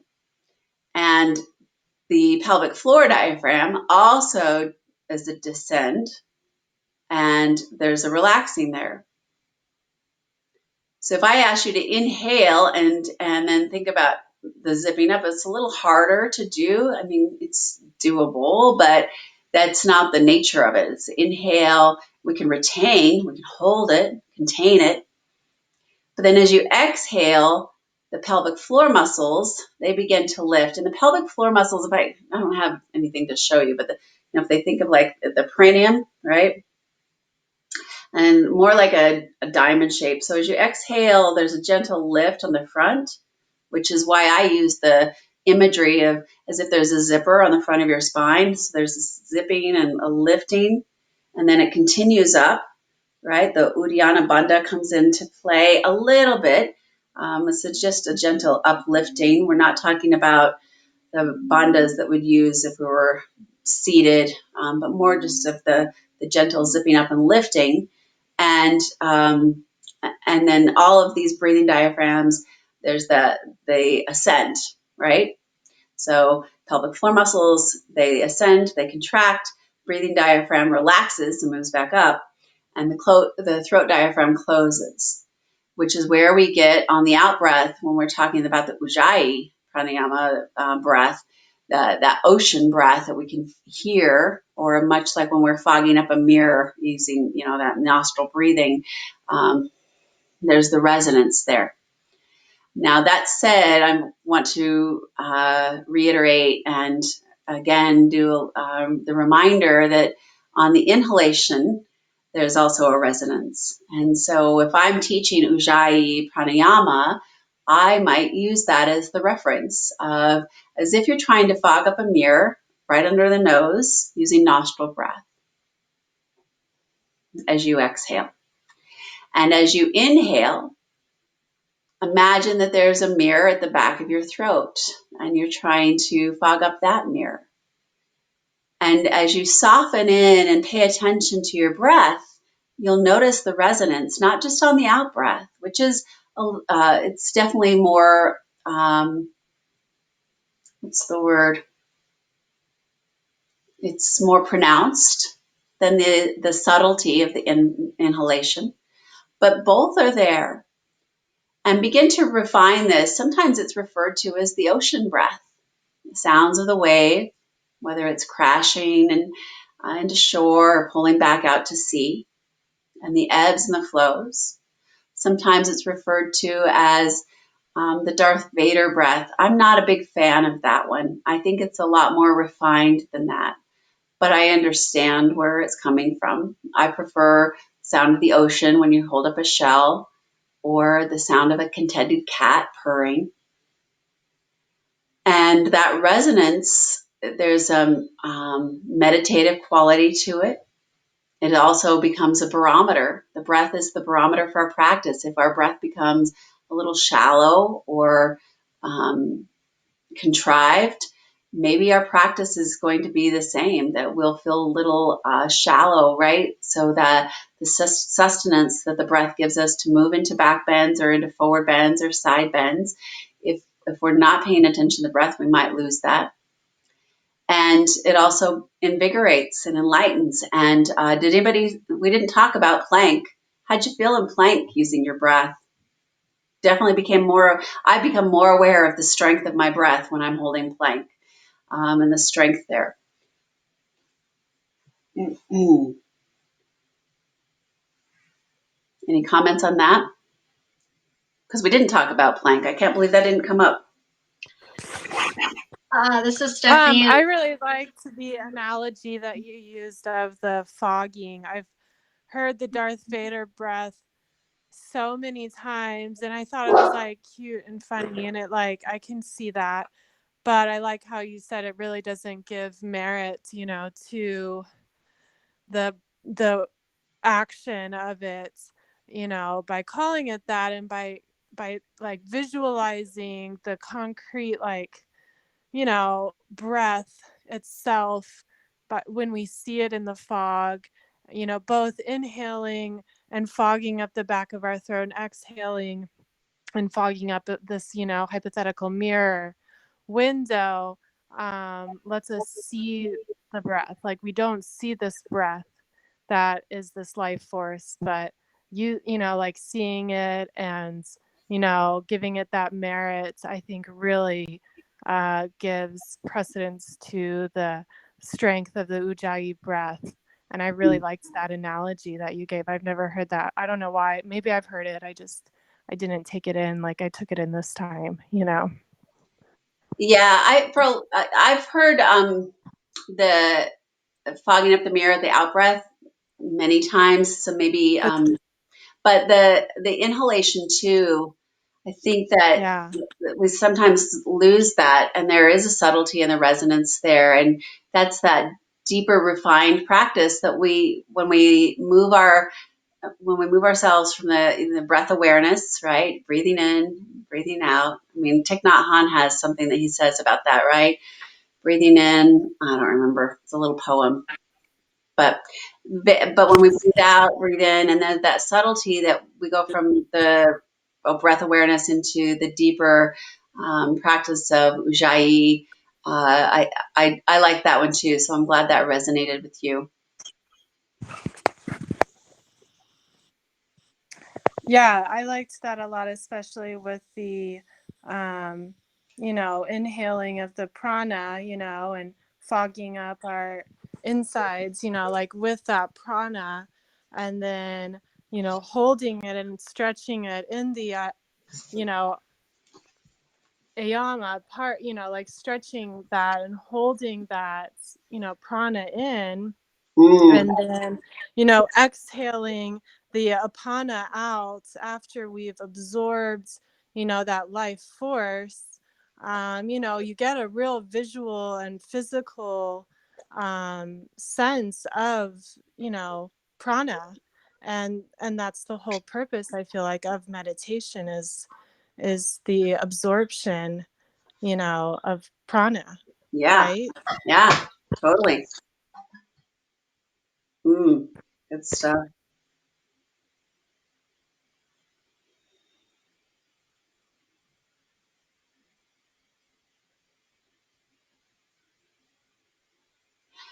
Let's I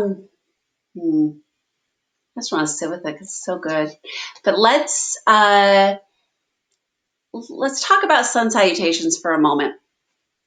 What's the correlation of the postures of sun salutations and of breath and the energy? So what's the energy of sun salutations? What is it? Is it anybody want to? You mean like energizing? Yeah, Mm-hmm. yeah, it's heated, Energy. right? The energy of the sun, it's awakening, it's heated. It's the Pingala, right, is male. Yep, yeah, yeah. It's the heated, stimulating that awakening of the energy of the heated masculine energy, right? What Amber's referring to is in the main energy channels of the energetics of the body, in yoga, of the Sushumna, which is the main energy channel, and then the Pingala, which is the right energy channel, and then the Ida, which is the left energy channel, which right and left represent the hatha, the sun and the moon, or the Surya, the sun, and the moon, the Luna or Chandra, and they double helix, right, like DNA up, or like that imagery of the medical symbol of the caduceus, the staff with the snakes intertwining, and the balanced energy, right? That's balance, right?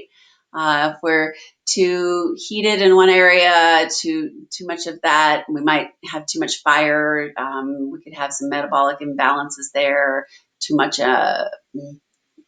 go, and then on the other side of that, on the feminine, which we kind of get caught up in gender, and it's not that. It's because if you think about your parents, you are DNA wise, 50-50.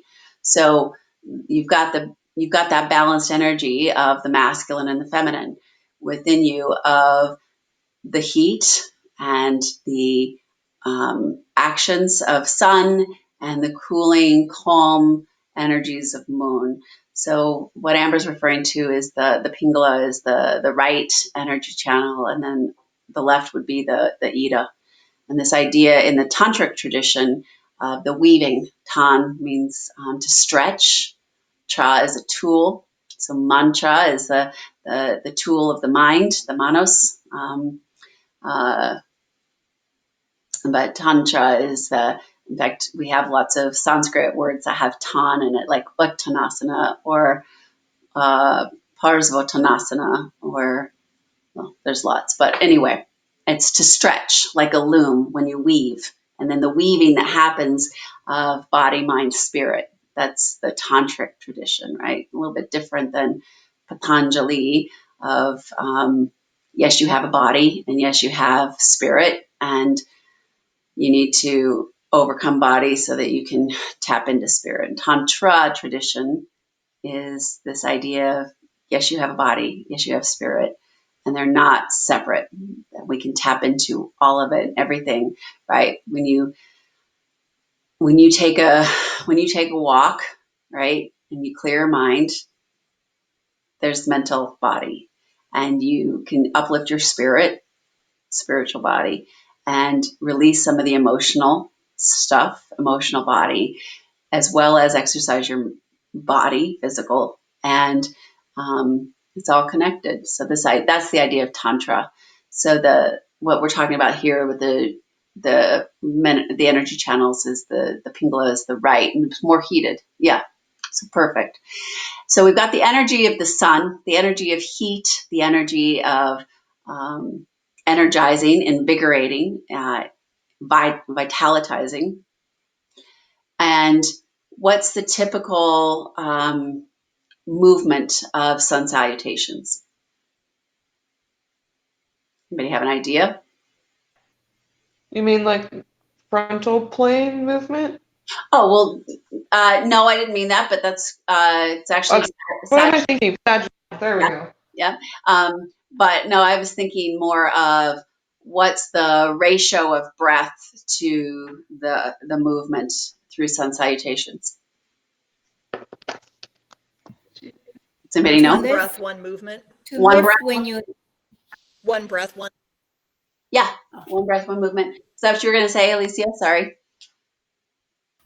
No, I was going to say to lift in the inhale. Yeah. Or extend the inhale. Yep. And release in the exhale. That's true as well. I thought, Kimberly, you can't make it slower. Yes, you can. You totally can. And we can talk about that as well. But what I really wanted to get at was this idea.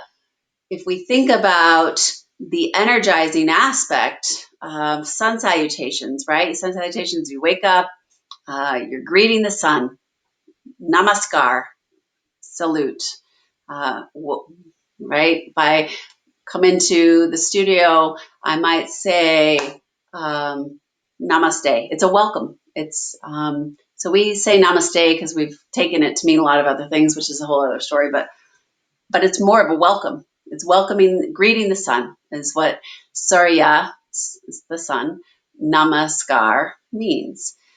Greetings to the sun. We wake up with the sun. We stretch. If you think about that Melt the Fuzz speech, I hope that you listened to when we were in the anatomy module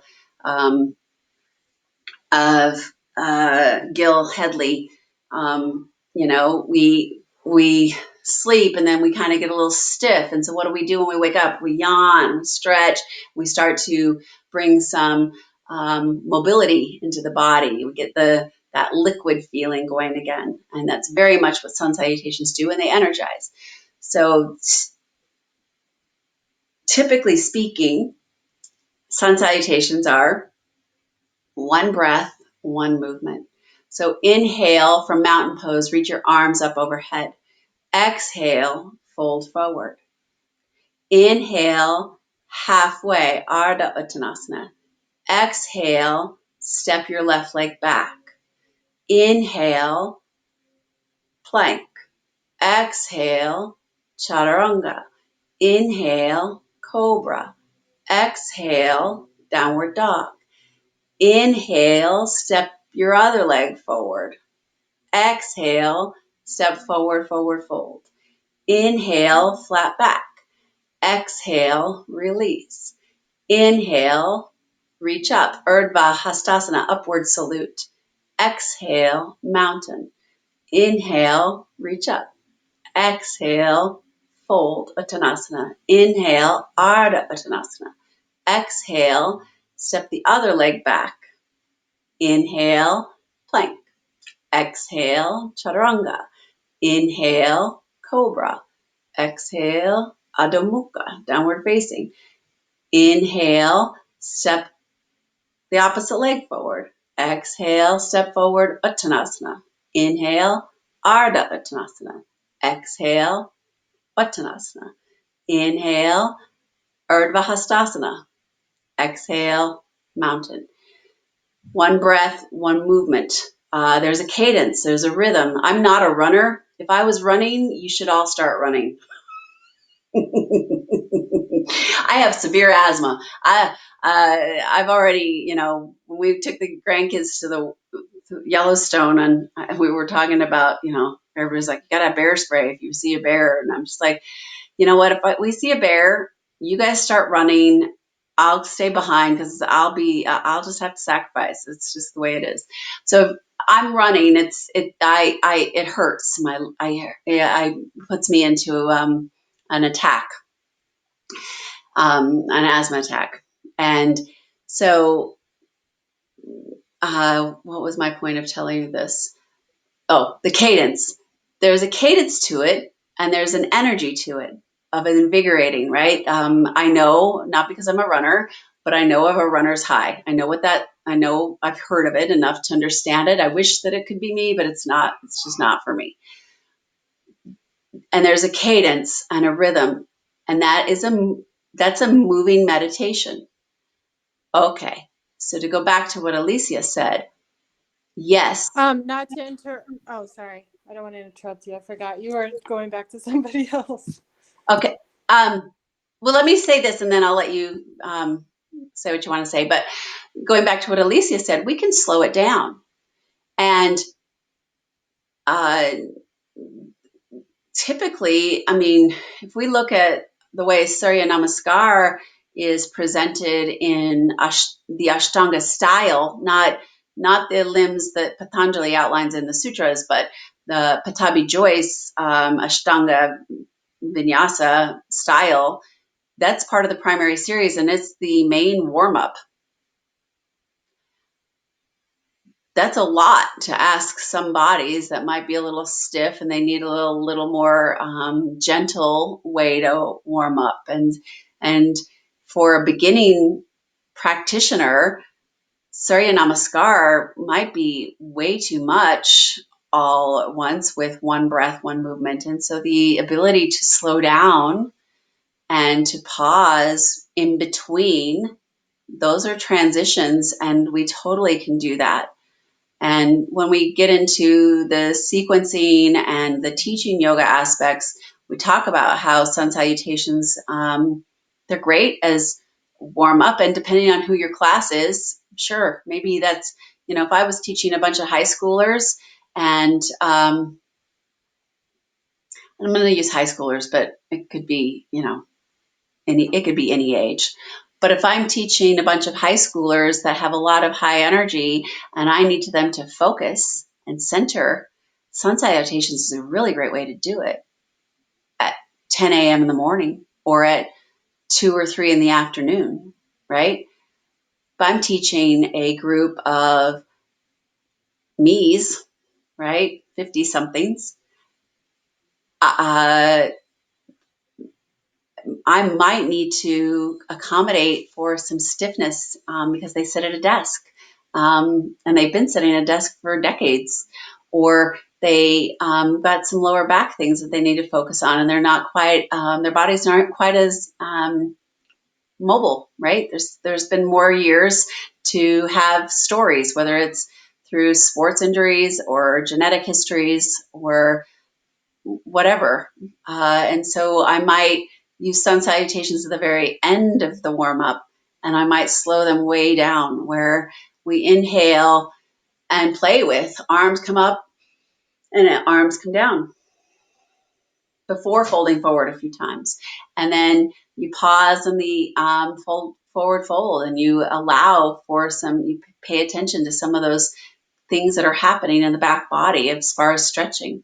I might change that as far as if I've got a running group compared to if I have a mom group that's, well, maybe moms do, I'm not saying moms don't run, but a runner group, they're going to need a little more time in their hamstrings, right? So I'm not talking about specific populations. I'm talking in general, the one breath, one movement is a way to invigorate, much different than slowing the breath down to, say, a yin posture to move in deeper, or restorative posture. Restorative, which is a favorite, you use the equation of the alignment. You take the posture and take the props, the blocks, the bolsters, the blankets, the straps.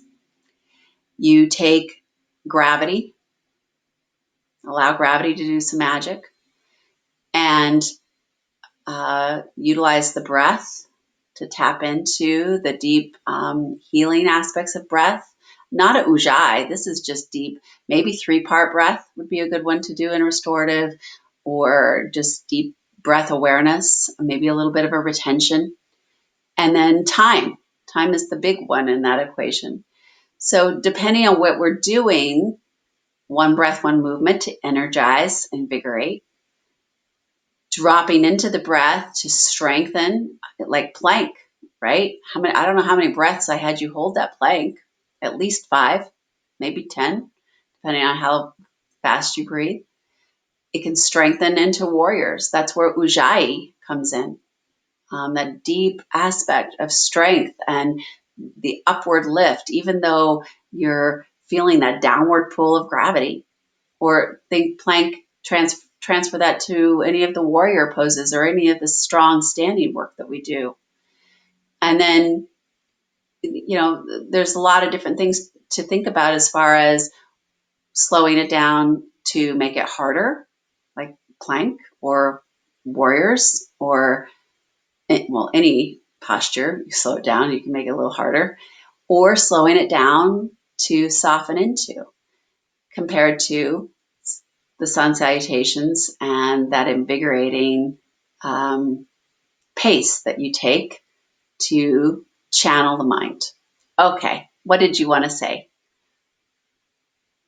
Was it Jenny that wanted to say it? Oh, yeah, it's Jenny here. Okay. I'm not sure. I don't remember. I just know, like, where you've returned to right now and talking about one breath, one movement. You mentioned it at the very beginning today when you said, you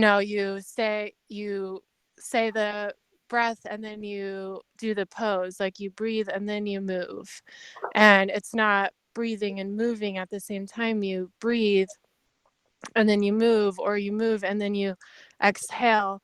But they're all, because you're really working to move your body to get to the place where it can consume the, the breath. So you move and you inhale and hold it, and then you exhale and move, to where it's really, I like how it's not, you're not doing two things at once. You're doing, a breath and a movement and a breath Yes. and a movement. And Yeah. it keeps coming back to that to me. Like, and we have to keep reminding ourselves when we're not just practicing on our own, but when we're instructing people to breathe and then move and breathe. It's so important, and it's such a simple thing to do is just say inhale and just say exhale, and then say the pose. We forget about that. Or at least I do, I think. Yes, and that's where that mindful meditation, meditative movement comes in, is that even in something where there is a cadence like sun salutations or any vinyasa where you start to link the posture with the breath and movement within it, that there is a meditation or aspect of meditation that comes in much different than, say, we'll go back to that walking meditation that I was thinking about. It's a much different experience to take a walk because you're briskly walking to whatever appointment you are going to be late for. You're not taking in anything. You're thinking time, late. I'm late. And I got the white rabbit in my head now with Alice in Wonderland, but right, that's the only thing on the mind. And so then what happens? That's all it is that fighting or running against time. Much different than even in the sun salutations of building heat and energy, but there's the definite banks, right, of the river that you're channeling that energy to cultivate the power. So if I'm going to use that dam analogy again, the DAM, not the other kind, the energy of the water hydraulics power to really channel that energy of moving with breath, with the awareness, and slowing it down enough to recognize that meditation in between of, yes, it's inhale, reach your arms up overhead. Exhale, fold forward, right? And maybe in there I put in some anatomical cues, but just I can do it as a breath cue. Inhale, hands to your shins, lengthen your spine. Come up higher than you think you ought to. Create a little more space there. Exhale, step back, downward dog. And by the way, I mentioned one, form of sun salutations. There's Surya Namaskar A, there's Surya Namaskar B, there's classic sun salutes, there's modified sun salutes, there's all sorts of things. But this ability to put those pauses in and to allow for breath are really important, whether it's sun salutations or work in Trikonasana or work in balance poses or work in back bends. And that awareness, that slowing down, allows the student to really experience what's going on. So thank you. That was a beautiful observation.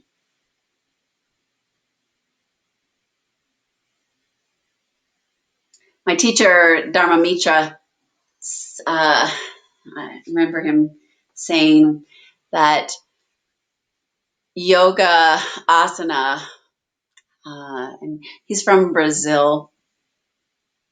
So he's I'm from Idaho. So I don't have an accent. Well, I don't think I do. Some people back east say I do, or California might say I do, but I don't have that lovely lilt. But with his accent, it takes on a little. I don't know. There's something about an accent that's just romantic and intriguing. But he says that yoga asana without pranayama and meditation is like spaghetti without the sauce. There's a richness that comes. Which, going back to that exploration of the warrior, when we had you stand and step, There's a richness that comes from understanding the relationship with breath and moving into a posture. This is all behind the scenes. So if you think of this platform we're on, this whereby online platform or Zoom or whatever shopping platform or anything, in order for us to be here, there is and I can't speak to this because this is not my brain. There's code, a lot of code that has to be written for us to be able to have a conversation right now. And as a teacher, the sutras, this work with understanding the yamas and the niyamas, the understanding of alignment and asana, the foundational work in breath awareness, deepening into pranayama practices, deepening into meditation practices. It's all the code. And then you teach, you give to your students. That's the richness that you're able to give to your students. Not all of the stuff that's the background that, right? I wouldn't even understand that code if I said, well, how am I able to see that I've got 1, 2, 3, 4, 5, 6, 7, 8, 9. There's, I've got 10 people. Oh, I guess I can see that in the corner. See, so many. Where's the code that shows I've got Shanti Yoga Training 1? I don't know what you can see on your screen compared to mine, and it's unlocked, and there's 10 out of 50 people participating. And how do we get to this place? And how am I able to do all of this? I don't need to understand all of that to know that and appreciate that I'm here. And as a yoga teacher, understanding some of the stuff behind the scenes as far as whether it's the principle of ahimsa or the principles of, or taking in the verse of Yogas Chitta Vritti Nirodha, of the cessation of all of the mind stuff and the fluctuations of the mind stuff when we practice yoga. I don't have to explain all of that to the students, but it enriches me as a teacher to understand it. And the sutras, as teachers, give us that richness so that we can go and share it, whether it's taking the time to pause and give them a few moments to explore on their own. Alicia did that with Tree. She said, play with your breath, right? Or utilizing the breath in a way that helps support the body, and tell your students, exhale, engage your core before, and Stephanie did this with Natarajasana, with Dancer. She engaged the core and then she folded in. That's really important. Or inhale, extend through your spine, and giving that awareness before, the fold forward. So this deep underlying code, since we're in this technological world, it's all behind the scenes stuff. And then you can choose to share some of those things as a teacher that are, what's the word? Pertinent to your class in that moment. And in one moment, it might be this balance of energy of sthira sukha, or the energy of practicing kindness through ahimsa, nonviolence to the self, or the exploration and the inquiry of breath and how it sustains and supports and releases you. So all of those things come into play. And this or even the stuff about the limbic system and the cognition and the ability to grow the dendrites and neurons and strengthen the telomeres, which telomeres, as Baxter Bell explained it when I took some workshops from him, telomeres in your are like the little end casings on your tennis shoe laces, right? or whatever, your shoelaces, and they're supposed to, they keep everything together. And sometimes over time, especially if you're in the same rut and they don't get used or strengthened, it's kind of like stepping on those shoelaces and those casings break. And so there's a strengthening that happens when we meditate and when we breathe, and the telomeres are strengthened. And when those are strengthened, then the synapses, there's more synapses that are out there, and then the neurons are able to. It's more roadways for your brain to get the messages across. It's a lot faster. It's like a super highway rather than a rural back road. Lots of sagebrush, cobwebs. So all of this background stuff is the code for you to be able to teach. And then it's your choice what you teach and how you slow it down so that your students can have a meaningful experience on their mat, or maybe there's a glimpse of rediscovery with the self, and they take it off their mat and they're a little more present in their relationship. So a lot of the stuff that we talk about, it's not what we present in class, right? A lot of it we can share a lot. I share a lot in class, but we can't present it all. But there's this back code, and then there's the platform that it's on, which is your class, and then you choose to share what it is you're going to share, and you can't share it all. Okay.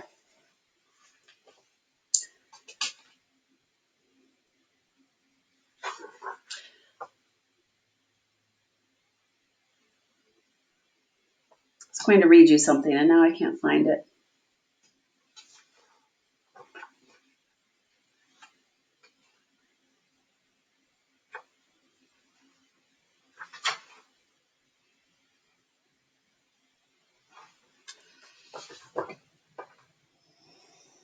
Does anybody have any questions or comments before I continue? 3 o'clock, we've got an hour. Is there anything that you're burning to know before I continue? Hope to know?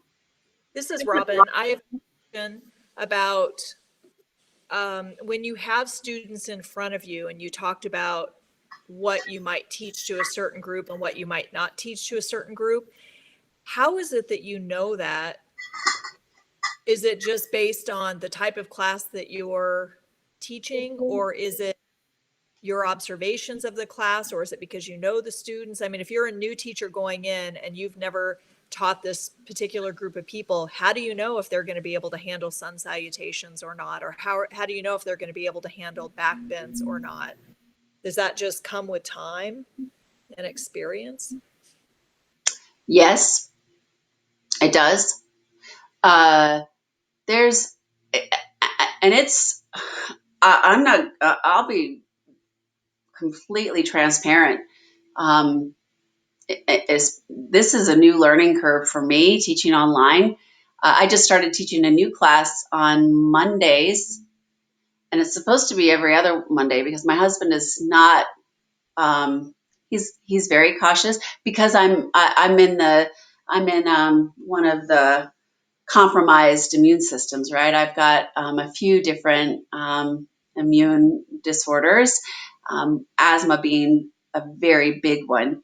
And so he's extremely concerned that I go out and mingle with people that I don't know who they mingle with, right? And so when I agreed to teach it, it was supposed to be every other Monday night, but I digress. So my first Monday was last Monday, and it was a new studio, and I didn't know there's students that can come to class, and then there's students online, and I didn't know any of them, right? I didn't know the students in class, and I didn't know the students online, and some students are comfortable with having like Alicia and Steph are, they're showing and sharing their video, and thank you. I see you. I see all of you, even though I don't see all of you. But I'm not you. I'm the people on the side with the initials. I'm not comfortable with being on the screen. I mean, I do go on the screen to say hello and to say goodbye if I'm taking a class and I'm in a course. So I do that, but I'm not typically comfortable to be completely seen. And so I understand, very introverted, which is another thing that's huge for me, is I think it's captured on screen. And what if I didn't mean what if I said something, or got, the apple in my teeth or whatever. So I see you and I really appreciate it. And I also, those of you that have the initials up, I see you because I am you. And so this class that I just taught last week, I don't know the students, and I've never, and I teach a class at Yoga Tree on Sundays, and I do know those students because that's been my class for years. And or even the class that I teach for Shanti on Saturday mornings, a lot of students I know, but some of them I don't know. I've never seen them move. And so all transparency, to teach online to a blank screen is really hard. And it gives me a lot of appreciation for all of those teachers that have been teaching online for years, right? Whether it's through the Yoga Glow or there's so many different platforms with that. But so what I have done is a little bit different than now, but I do say yes, it comes with experience. And then to always, whether it's, where I can't see students or I can see the students, whether I'm in person with the students or online, is that I always go to foundation. I always go to the foundational layers, and I always offer options. So understanding kramas is really important. We've talked about this in the past of, somebody will say, well, I have a shoulder injury, right? A student teacher will say, well, I've got a shoulder injury. I've tweaked my lower back, so I'm not going to do this today. Stephanie, her observation of inhaling or exhaling and lifting her legs in locust didn't feel supportive. That awareness and having an awareness in your own body can help you navigate and teach because you've experienced it. And if you've experienced it, chances are somebody else has. It doesn't mean everybody has, but somebody else has. So when we start to layer from foundational work, I can teach very simple things and then make them progressively harder. So my class last week, brand new faces, and still some faces I didn't see, right? The ones that were online. So I start with foundational work, and I teach them, all the other things. I have to teach them my own language so they understand what I'm saying, right? And then I start to layer it with that richness that comes through, whether it's the weaving in the breath or weaving in the sutra, or making that sutra more available. So the Sutra of Sthira Sukha Asanam can be a little bit, if you don't understand, you say the ancient yoga texts, or sometimes the yoga texts are called scriptures, well, that can be abrasive to someone, especially that grew up in the Western world and that identifies as a certain way of life. They hear that word, so I'm pretty, what's the word? I'm cognizant of that. And so I maybe will teach, much like Goldilocks, this balance that comes from not too tight, not too loose, not too hard, not too soft, not too hot, not too cold. And in the texts, right, because that's really what they are. I don't have to throw in scripture and then have people that believe a certain way that maybe you've never heard me teach before. They might get all abrasive on that and they get stuck in that because that's where their mind's just Teflon, or not Teflon, Velcroed to. Then they're not able to get the teaching. So instead I'll say in the text, because that's what it is. And because they're new to me, then I'm not going to, get them stuck on something that I might say, and then they can hear it. Just like Goldilocks, finding the balance. The texts say very similarly, find strength, find stability, And from that place, you have freedom. And this is the concept known as sthita and sukha. That's what I teach. My first class anywhere, I teach balance, sthita, sukha, asanam. So right away, I introduce the texts. I don't wait for them to come to me again. I'm a yoga teacher, and I'm going to teach yoga texts. And right away, I teach breath awareness. Follow your breath in, follow your breath out, follow your breath in, follow your breath out. Elongate your breath in. Keep your breath out at that same length it was before, but just elongate the breath in and notice what happens. And then I might explain it. Notice the enlightening. Maybe it's a little energizing. Maybe you start to feel like you want to move a little bit. And then I'll say, follow the breath out, get a little bit longer with your exhale, right? Or a few other ways to say that. And that layering in, and then from breath, then I move into body. And I think about, especially if it's a new class that I don't know, they don't know me. Cat and dog. Debbie teaches dog. I learned at cow, so it's really hard for me. Can't teach an old dog new tricks or whatever. But those tilts, the pelvic tilts, that's a really great way to introduce movement into the body, whether you're seated like we did earlier today, or all fours, or standing, or lying on your back. And then from there, you start to layer and add a little bit of movement. So I wouldn't ever start a brand new class with sun salutations, I don't think, as a warm-up. I might do it at the end of the warm-up after I know I've warmed up bodies and I can see it.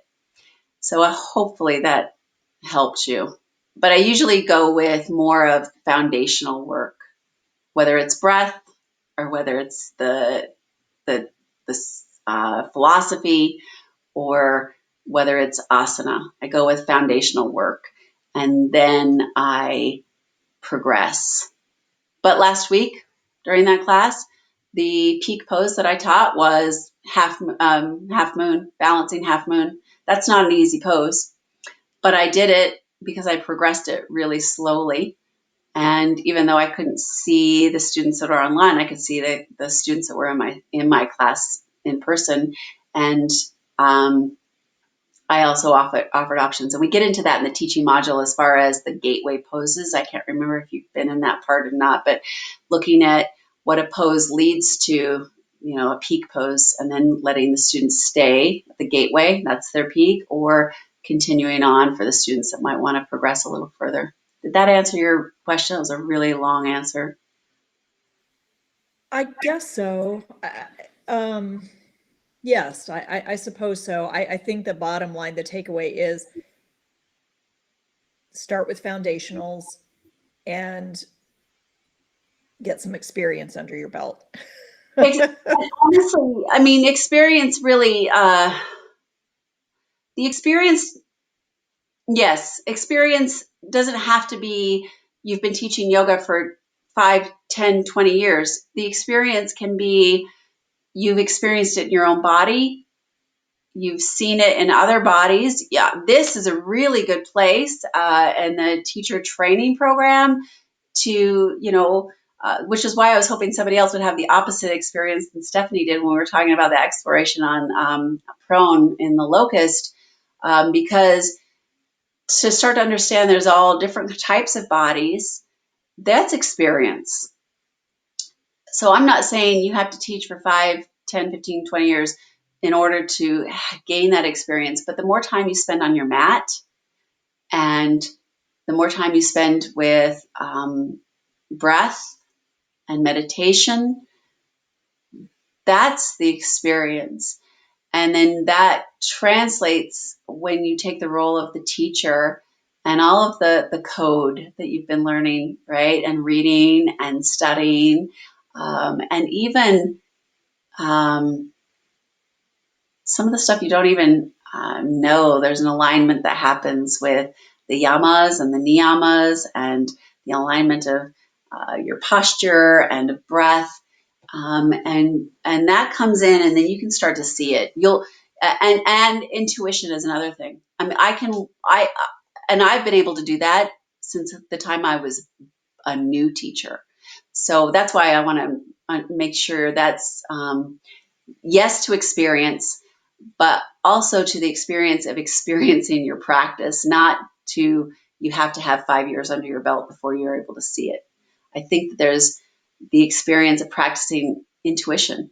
Next time you go to the store or wherever you might be where there's people, without being weird about it, but just start to notice the energies and notice if you are walking and someone's in front of you, just notice, are they a little kyphotic? Are they a little slumped over? And if they were in front of me in a yoga practice, what would I give to them? So if maybe you can just see my head.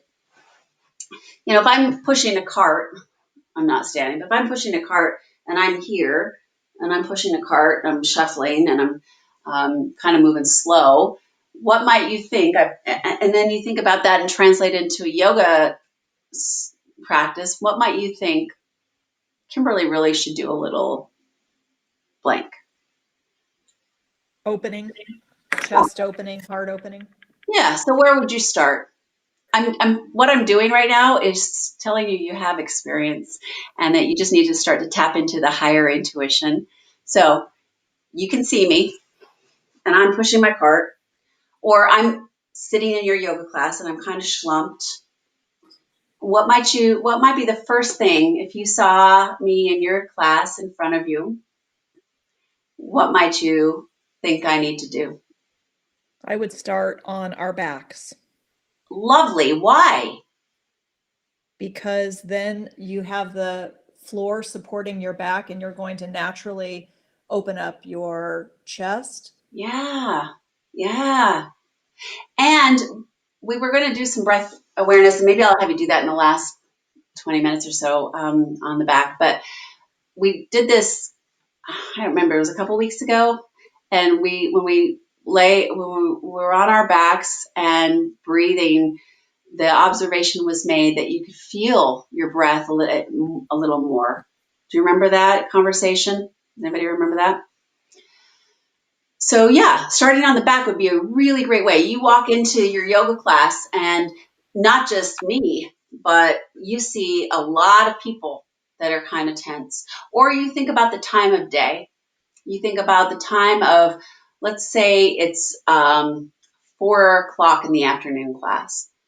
And it doesn't matter if you've got students in your class or moms or maybe people that work, they get off early. Maybe it's a 5 o'clock class.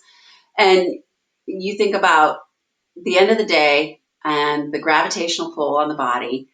Again, we're going to be a little bit closed and we've been sitting, right? A lot of us probably, whether we're moms taxiing the kids around or students, or if you're working, or even in a service industry where you're standing, there's a lot of schlumping that's happening. So chances are maybe you don't start in a seated position, right?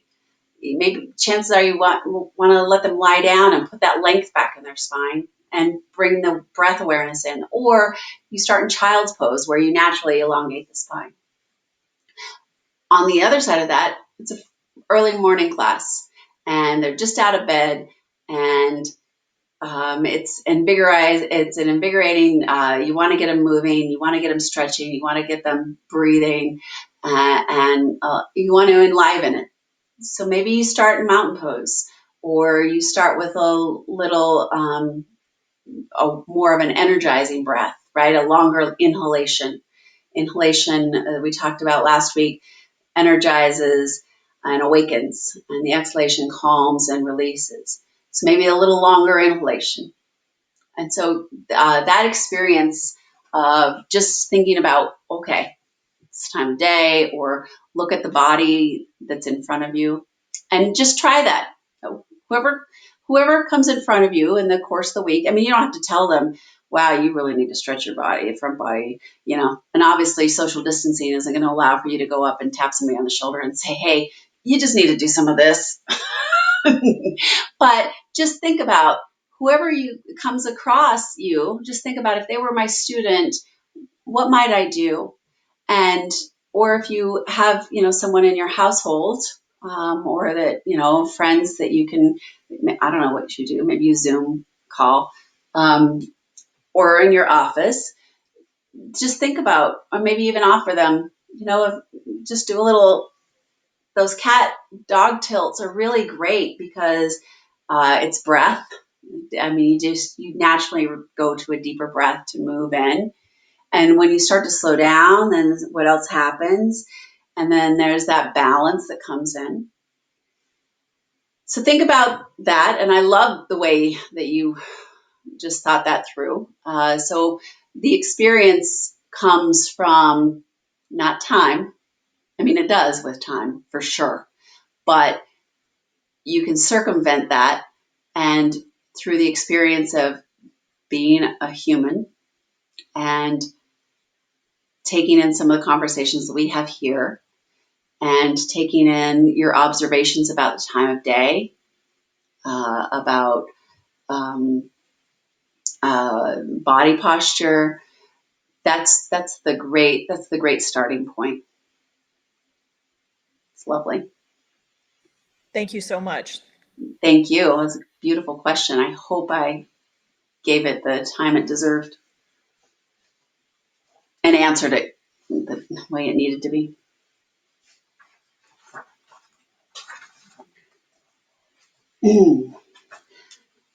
Okay.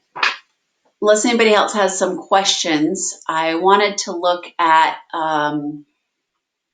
the side body, and then I wanted to move into maybe a little breath, yoga, nidra, meditation, lying down on the back.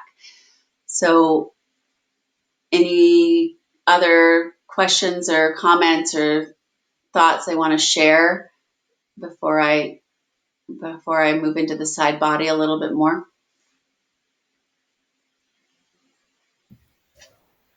I need 5 minutes, Kimberly, or 3 minutes. A bathroom break? Oh, I love that idea. Yes. Yes. Take a Gracias. break. Yes. We'll be back here in 5 minutes.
Mía, ¿te animas a poner la ropa en la secadora?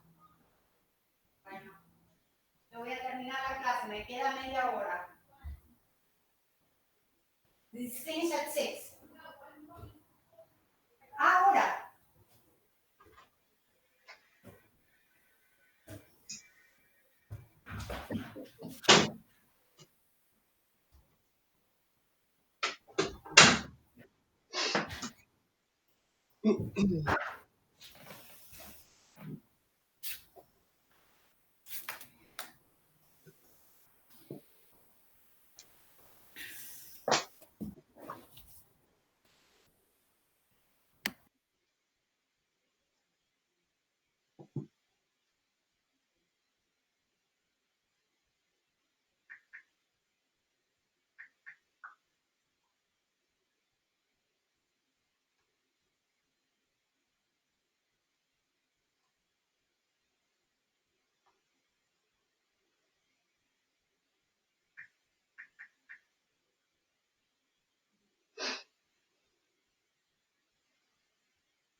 All right.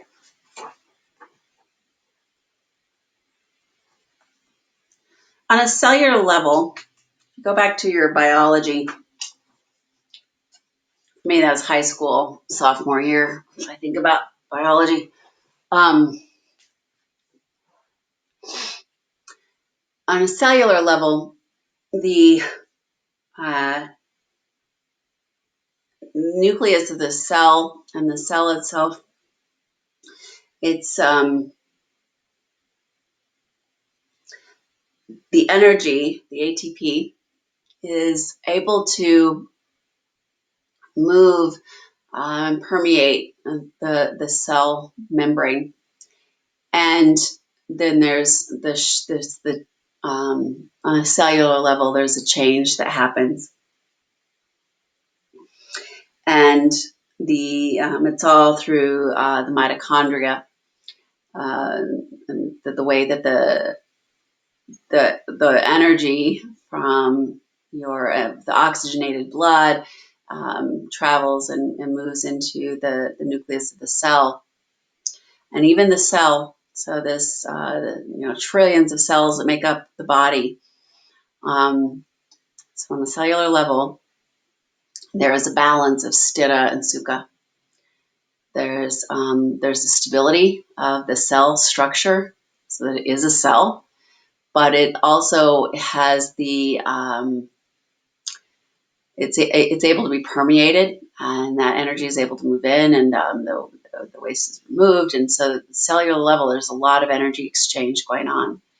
And a lot of times, if we go back to what we were talking about with the obstructions and how the word pranayama, we can talk about it as the breath restraint practice, but more appropriately is the unobstruction of the breath, the in front of the yama, right? Yama means restraint. But when you put an in front of it, like ahimsa means non-violence, it's the opposite of. So pranayama is the unobstruction of the breath. It's the unobstruction of energy. And this happens, whether it's the whole mental or physical, right, through movement, through the focus, through meditation, through creating a little more space, the allowance of space rather than the jamming of whatever the energy is, mental, emotional, energetic, or physical.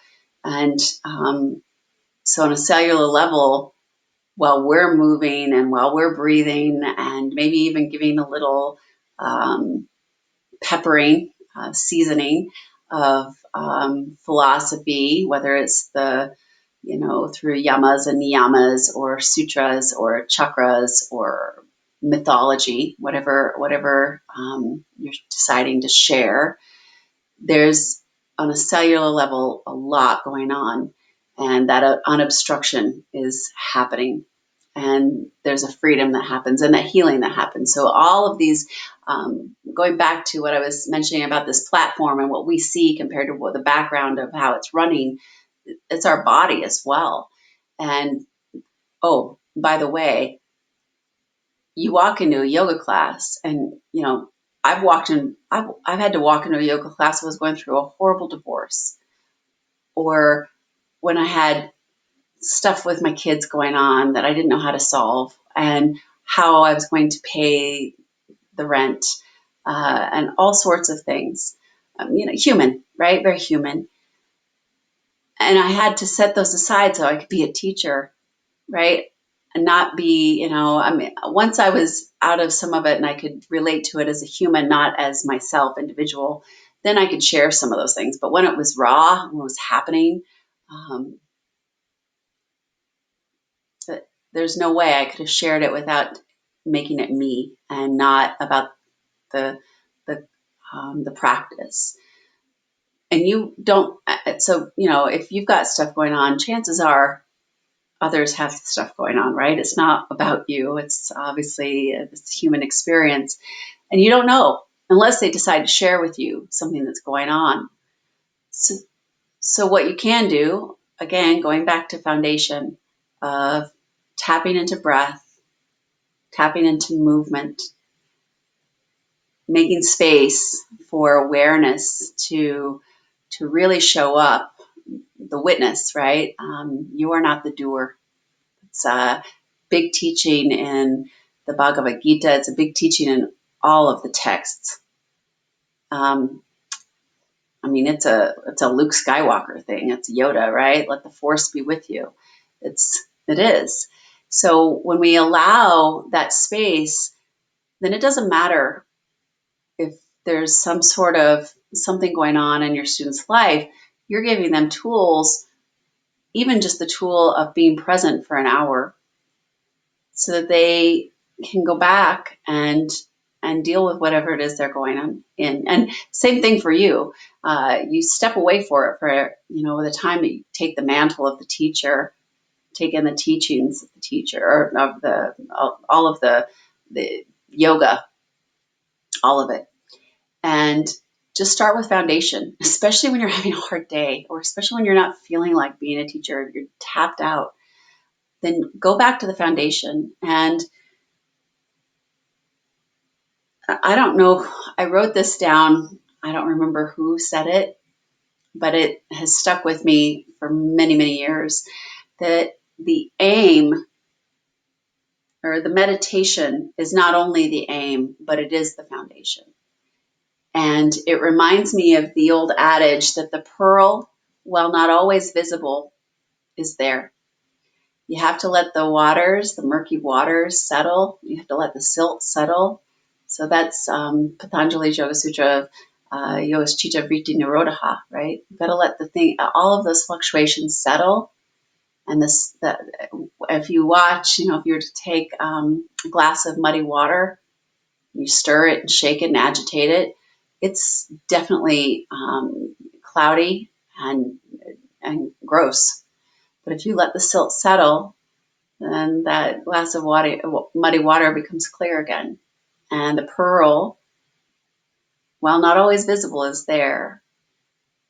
And so this deep place of recognizing that we're not the doer, the witness, it's always there. We have to just polish the mirror a little bit. Yeah. Okay. So, cellularly speaking, we don't have to talk about that unless you're more of a scientist and engineer and you get into that geeking out stuff, then feel free. You can totally talk about it. But if you don't, just know on a cellular level, the cells of your body are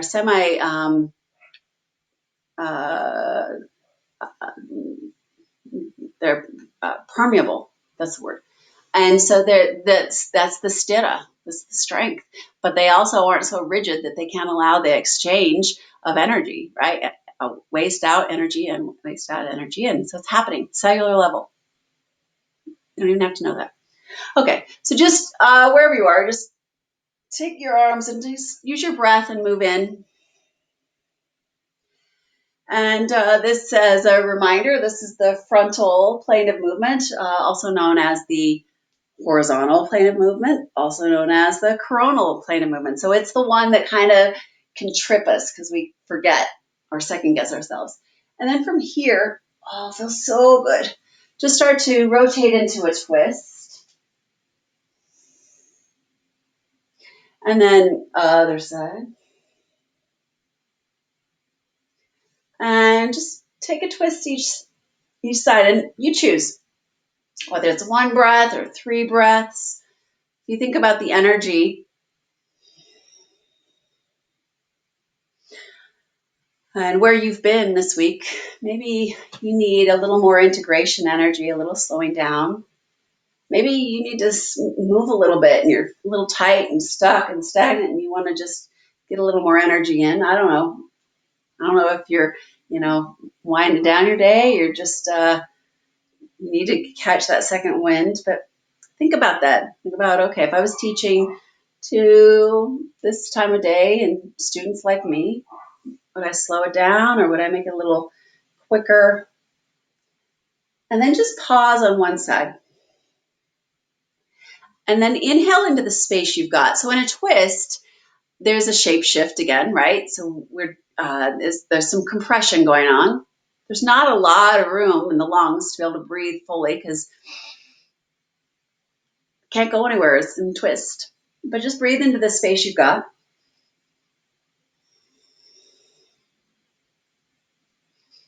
And instead of using your arms to really leverage, think about the exhalation to allow the twist from your thoracic. And then come and unwind center. If you're crossed in Sukhasana legs, you might just recross the legs, equal opportunity, and then take the twist the other side. And again, I can totally leverage and use my hand to pull into a deeper twist, but instead of doing that, I'm going to, my hands are still down, but just going to use the exhalation to allow this deep rinse or wringing.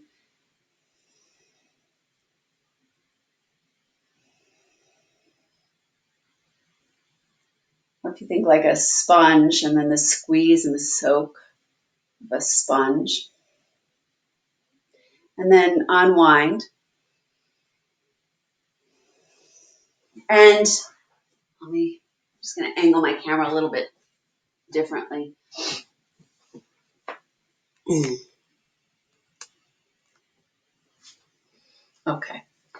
So from here, just bring your right shin parallel to the front edge of your mat or to the wall in front of you or your computer screen. And bring your left shin, so if you're on a mat, then it would be to the left side of your mat, or if you're not on a mat, that's okay too. Just bring your left shin so it's parallel to the side of the room or to the side of your mat. If you're a little tight in your hips, you might consider putting like a blanket underneath the right hip, which will balance you a little bit, right? But it's okay. Obviously, your right leg's an external rotation and your left leg's an internal rotation. So right leg would be a warrior, front warrior leg, and your back leg would be a back warrior leg, a warrior one anyway. So just take a moment and notice the similarities and notice the differences. And then add to it, so this is foundational, right? We get into the pose, the shape, and then add to it by refining and just start to flex your feet so your toes come into dorsiflexion, where your toes are pulling back towards your shins, your ankles are in dorsiflexion. And that action gives you a little strength and stability. In fact, you might even feel a little bit more work into the right hip or even into the left. You can definitely feel some stuff going on the left side. If you need a little cushion underneath your joints, maybe it's not under your hip so much that you need it, but it's underneath the ankles and the knees, you could always add a blanket. I've got carpet underneath me. If I was in the studio, I would definitely want to put or something on a hard surface. I'd want a blanket underneath my joints just because it's a little more kind. And so your right leg, we're looking at, the anatomy of your right leg. It's in a pigeon leg, right? But the left leg, because it's not all the way back, it's a little less intense, the hips. But from here, just start to walk your hands forward. And I didn't tell you what to do with the breath, but I want to note, just think about what you just did. Maybe you didn't notice. That's okay too. So come back up and inhale, get tall. Think about keeping the length of your spine. And exhale, hinge. Walk your hands forward. Use your in-breath to create a little more length, a little more space along each of your vertebrae. And use your exhale, the exhalation, to create a little more strength through the foundation, through your hips, and through your, maybe even through the flexion of the ankles and dorsiflexion. Use the inhale to create a little more space. And use your out breath to deepen. And deepen doesn't mean closer to the floor. And then just even here in this variation of a forward fold, variation of a pigeon, notice what's going on in your right hip.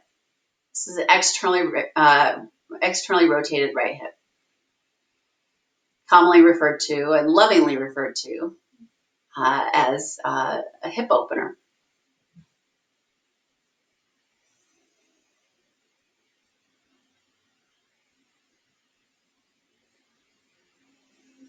Now take your awareness into your left hip.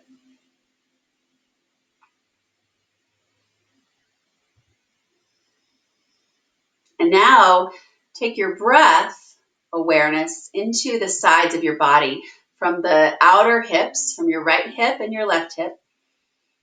And almost like tent stakes, just think about rooting down, lengthening back.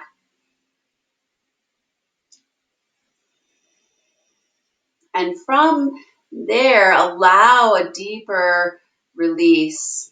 So even though this is more yin than restorative, because we're not using props really. In yin, this is referred to, I believe, as a deer pose. And we'll go a little into a variation of it in just a moment. But this deer shape, it's not just the right leg that's getting some release, it's also the left. And then work your hands over to the diagonal towards your right knee. And notice how that changes things, maybe all the way through your left side body now.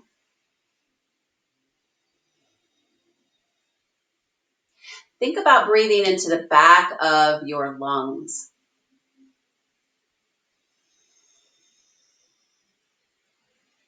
And just from the awareness and maybe the visualization of your breath moving into the back of your lungs, as you exhale, think about drawing the left lung towards your hands, the back of your left lung anyway, and the back of your right lung away from you towards your towards the wall behind you, I guess.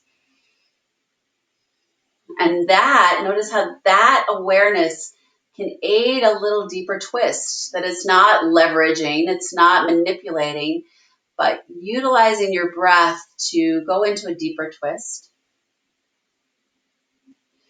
And then walk yourself back up, taking the twist. Again, not leveraging with your hands into it as much as using the out breath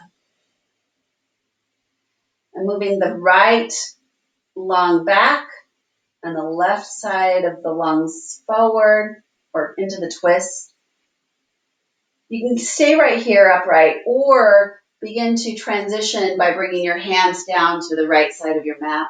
And notice, for me anyway, my left hip is coming up off the mat a little bit. That's okay. You can stay here.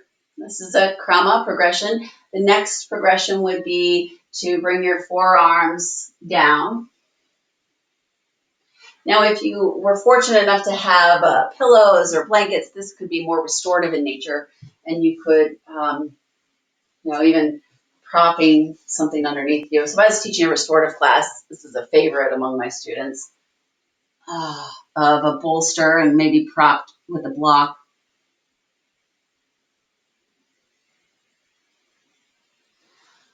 What I'm asking you to think about here is the relationship of the inhalation, the exhalation within the twist, and the information that you're getting and gleaning as thinking about writing the code for this practice.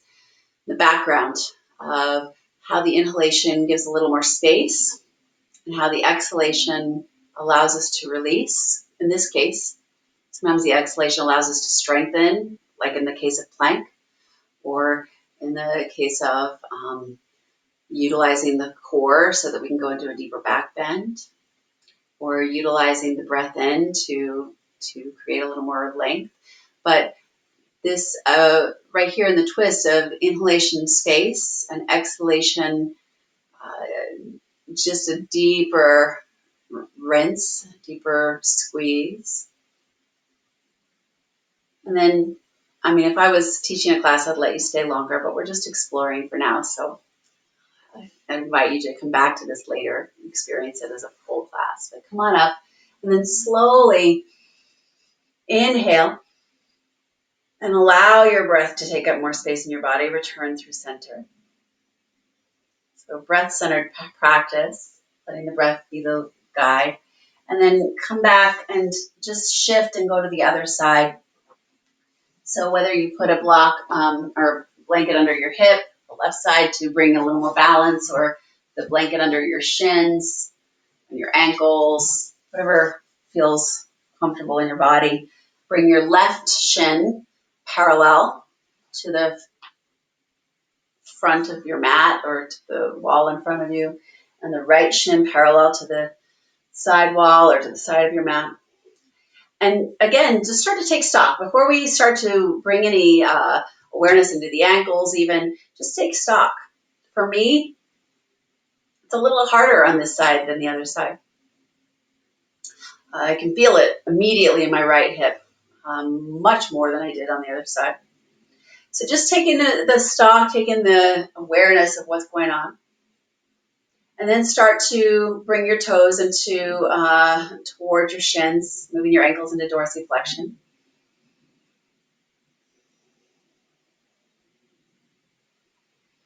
Utilize your breath in and create a little more length. And exhale, hinge forward.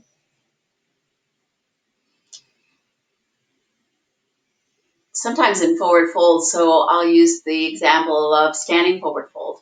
You inhale halfway up. And one of the reasons to do that is that there's an equalizing that happens, right? Blood to brain, but also it's an opportunity to put a little more length in the spine, a little more awareness there. And then exhale, fold. You could do that in any posture, but so think of this forward fold here. You might inhale, come up a little bit, create a little more space, bring in a little more awareness, turn on through the soles of your feet, through the sides of the waist, through the hips, and then exhale again, fold. Sometimes I make that a moving practice, the spanda of the pulse, spanda of the inhale lift and the exhale in. The inhale, the wax, the exhale, the wane. And then after I might pulse it, then I settle in and allow students to experience it.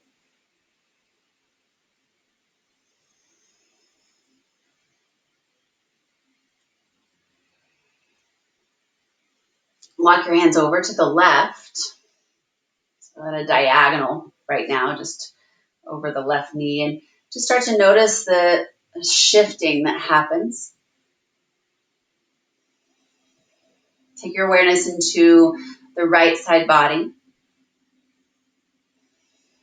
the left side body.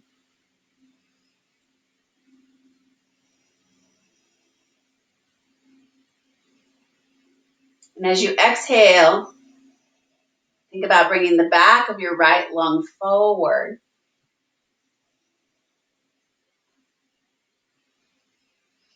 And as you inhale, think about drawing the left side of your lungs back, allowing you to breathe into the space that you've got.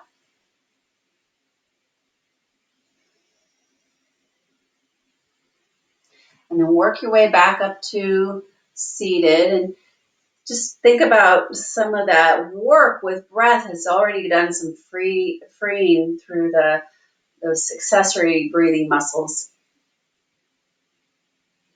And as you inhale, lengthen. And then as you exhale, take your twist. But think about not the leveraging of your limbs, right? So that's more distal, further away from your axial skeleton, the spine, the energetics, but more of the deep proximal work of those local muscles and of breath. And then stay here upright or walk your hands out. And notice these shifts that are happening, these really subtle shifts as you transition from one position to the next, from one breath to the next.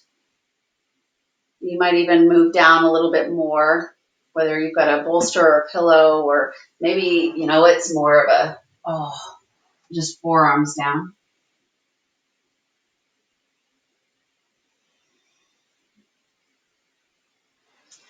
To go back to thinking about, when you teach and utilizing your experience of being human, and you're tapping into your intuitive wisdom, your body, somatic wisdom, as that's known. If you were teaching a lunchtime class, you might not put a lot of deep, heavy twists in. If it was after a lunch class, right?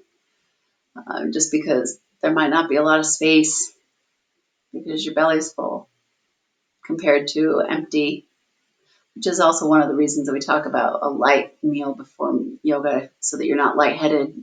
You're balanced with your blood sugars, but also too heavy a meal and then trying to do some twists is painful. And slowly come back up.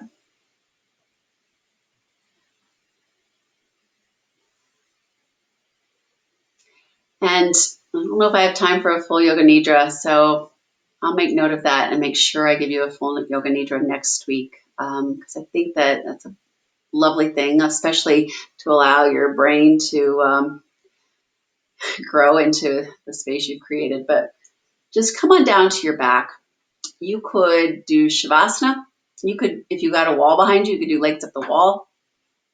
If you have a bolster or if you have props that you want to create a reclined bound angle, it's one of my favorite postures. And I don't know if you've got one, but I'll show you really quick.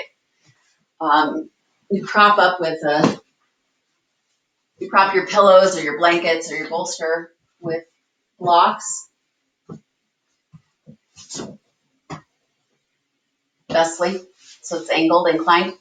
And then I'm going to just turn it so you can see what I do with the blanket as a way to support the hips and not too open of a Baddha Konasana, is more supportive like a nest. And you can take a blanket and unfold it pretty wide and then just roll it up. Tight little roll.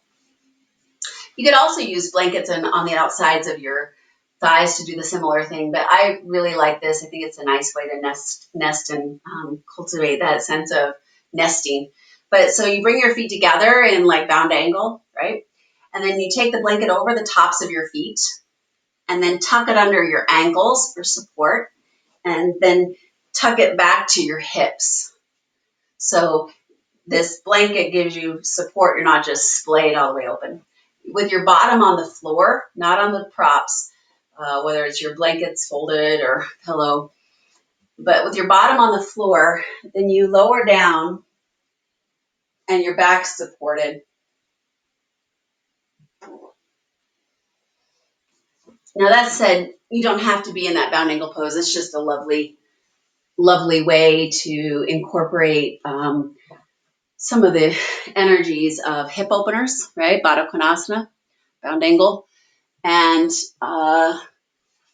as well as the chest opener, the heart opener of a back bend, but without the work of the back bend. So in a restorative practice, the props hold the shape so that your body can completely let go. And maybe I should just say that next week I'll teach a breath-centered practice with restorative. We'll do just a second. I think I have a dog on my door. It might be a child, but I just need to look. So just breathe. Be right back.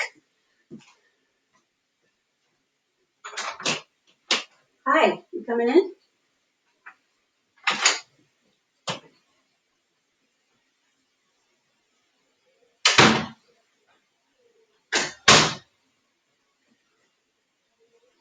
You gonna stay or you gonna go?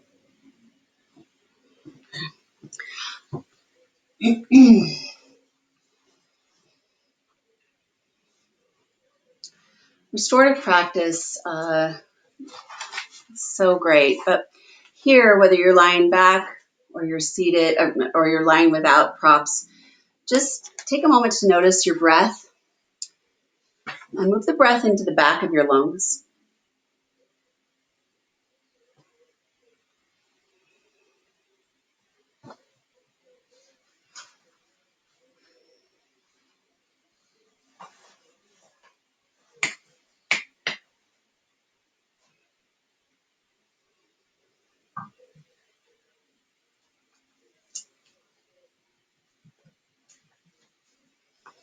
Let's return to the 3-part breath.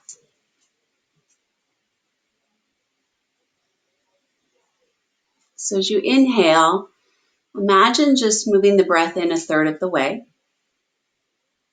Pause, a little retention.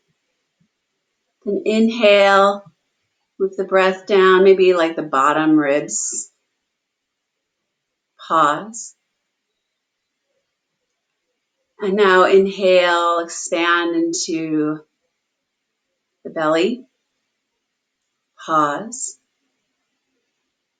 And now exhale gently from the bottom, belly all the way out. Release the breath. And begin again. Inhale, pause. Inhale a little more. Pause. Inhale all the way. Exhale, release back out. Continue with your own breath.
I used this visual, I think it was last week. So you can continue with a 3-part breath, or you can return just to a deep breath awareness practice. But visualize the flame right below your ribs, above your navel, the solar plexus.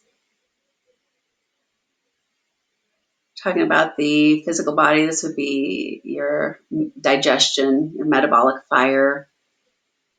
We're talking about the energy of the chakras. This is the place of your power,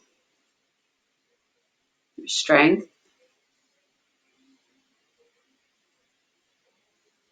And sometimes it's a little dampened or not heated, or maybe it's overheated and inflamed. But as you breathe in, just think of a gentle fanning of this flame to make it brighter.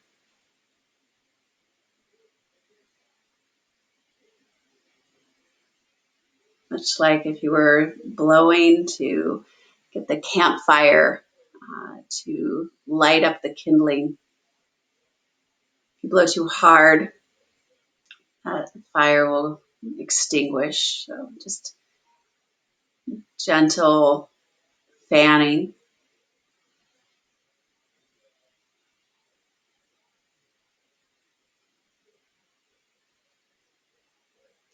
And then as you exhale, think of moving and purifying the breath and using that flame as a way to purify, burning off the dross, right? So in the alchemy of metal, gold, it has to go through this process of heat to burn off the impurities,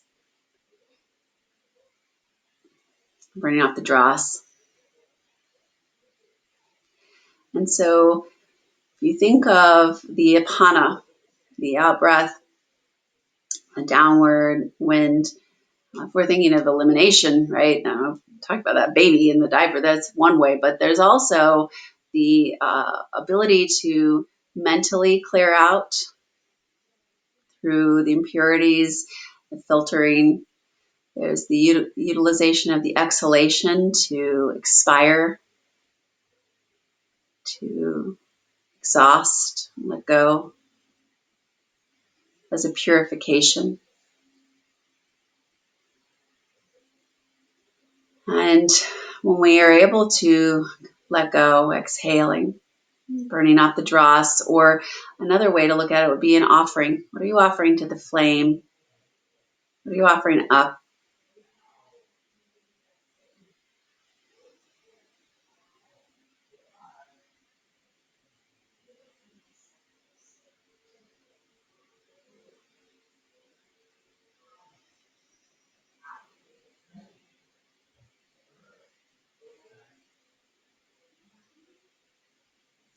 There's a balance that happens here as well with your metabolic fire, your digestion, and then going back to that cellular level. You think on the cellular level, the trillions of cells that make up your body, and the way that your brain absorbs, whether it's through the temporal lobe, which is how you start to take in auditory cues for yoga, or the parietal lobe, which is associated with your limb movement, with understanding speech, sensing pain, whether it's the regulation of the endocrine system through the pituitary gland, the abilities to concentrate, create, rational thinking through the prefrontal cortex, through the ability to tap into the limbic system,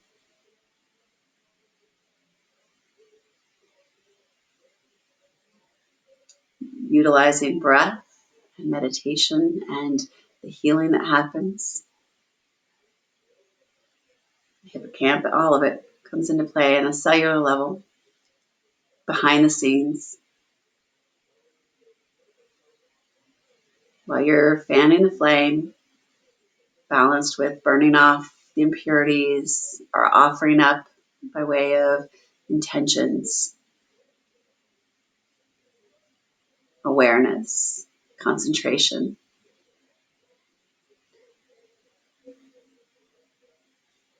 And then slowly start to deepen your breath to energize. I bring in some movement.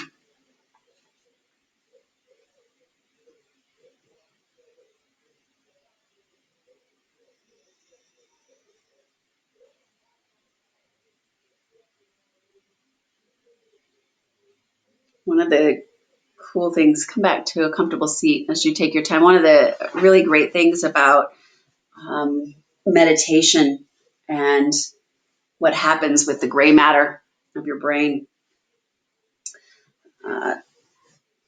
Studies show that practitioners that practice 30 minutes a day meditation for 8 weeks, I think,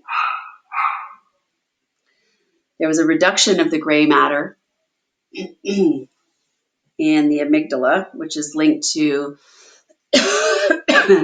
fear and anxiety, and an increase of gray matter, the bushy brain, they call it, in the hippocampus, which is the plays a vital role in memory formation.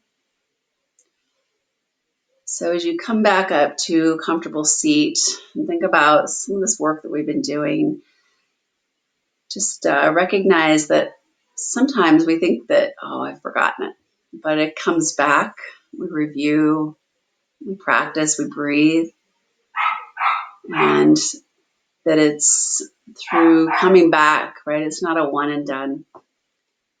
Coming back and experiencing different times of day, taking the walk, sitting still, adding in the play aspect, moving the body,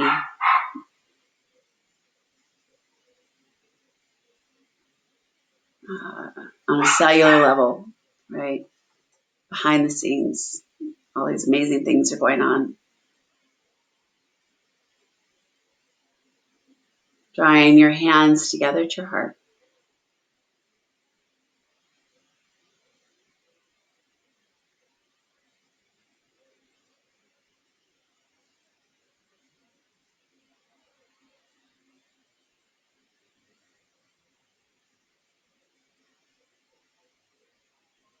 One Om. Exhale completely. Inhale deeply.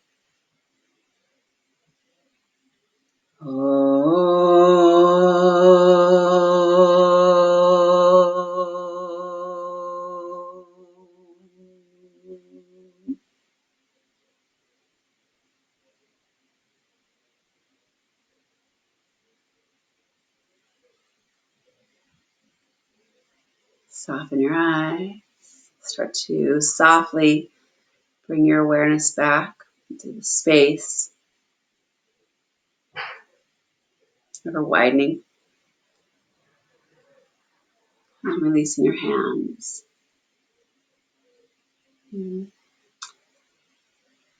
All right. If anybody has any questions, feel free to ask them. If not, I'm sure they'll come up for you. Feel free to shoot me an email or text or reach out on social media, wherever, or Debbie or any of us. But next week, we'll do more breath exploration. We'll do some, I would love if you would teach a little bit to each other to share your voices. And then also I'll do a little restorative and a yoga nidra, because I think that that's helpful for your brain as well. So thank you. Thank you for staying 10 minutes after. I'm sorry I kept you. Thank you. You're welcome. Thank Thank you. you so much. You're welcome. Have a great week. Take You care. too. Thank Bye. you. Thanks for all your comments and questions. Yeah, this was really great. Thank you so much. You're welcome. Thanks, Jenny.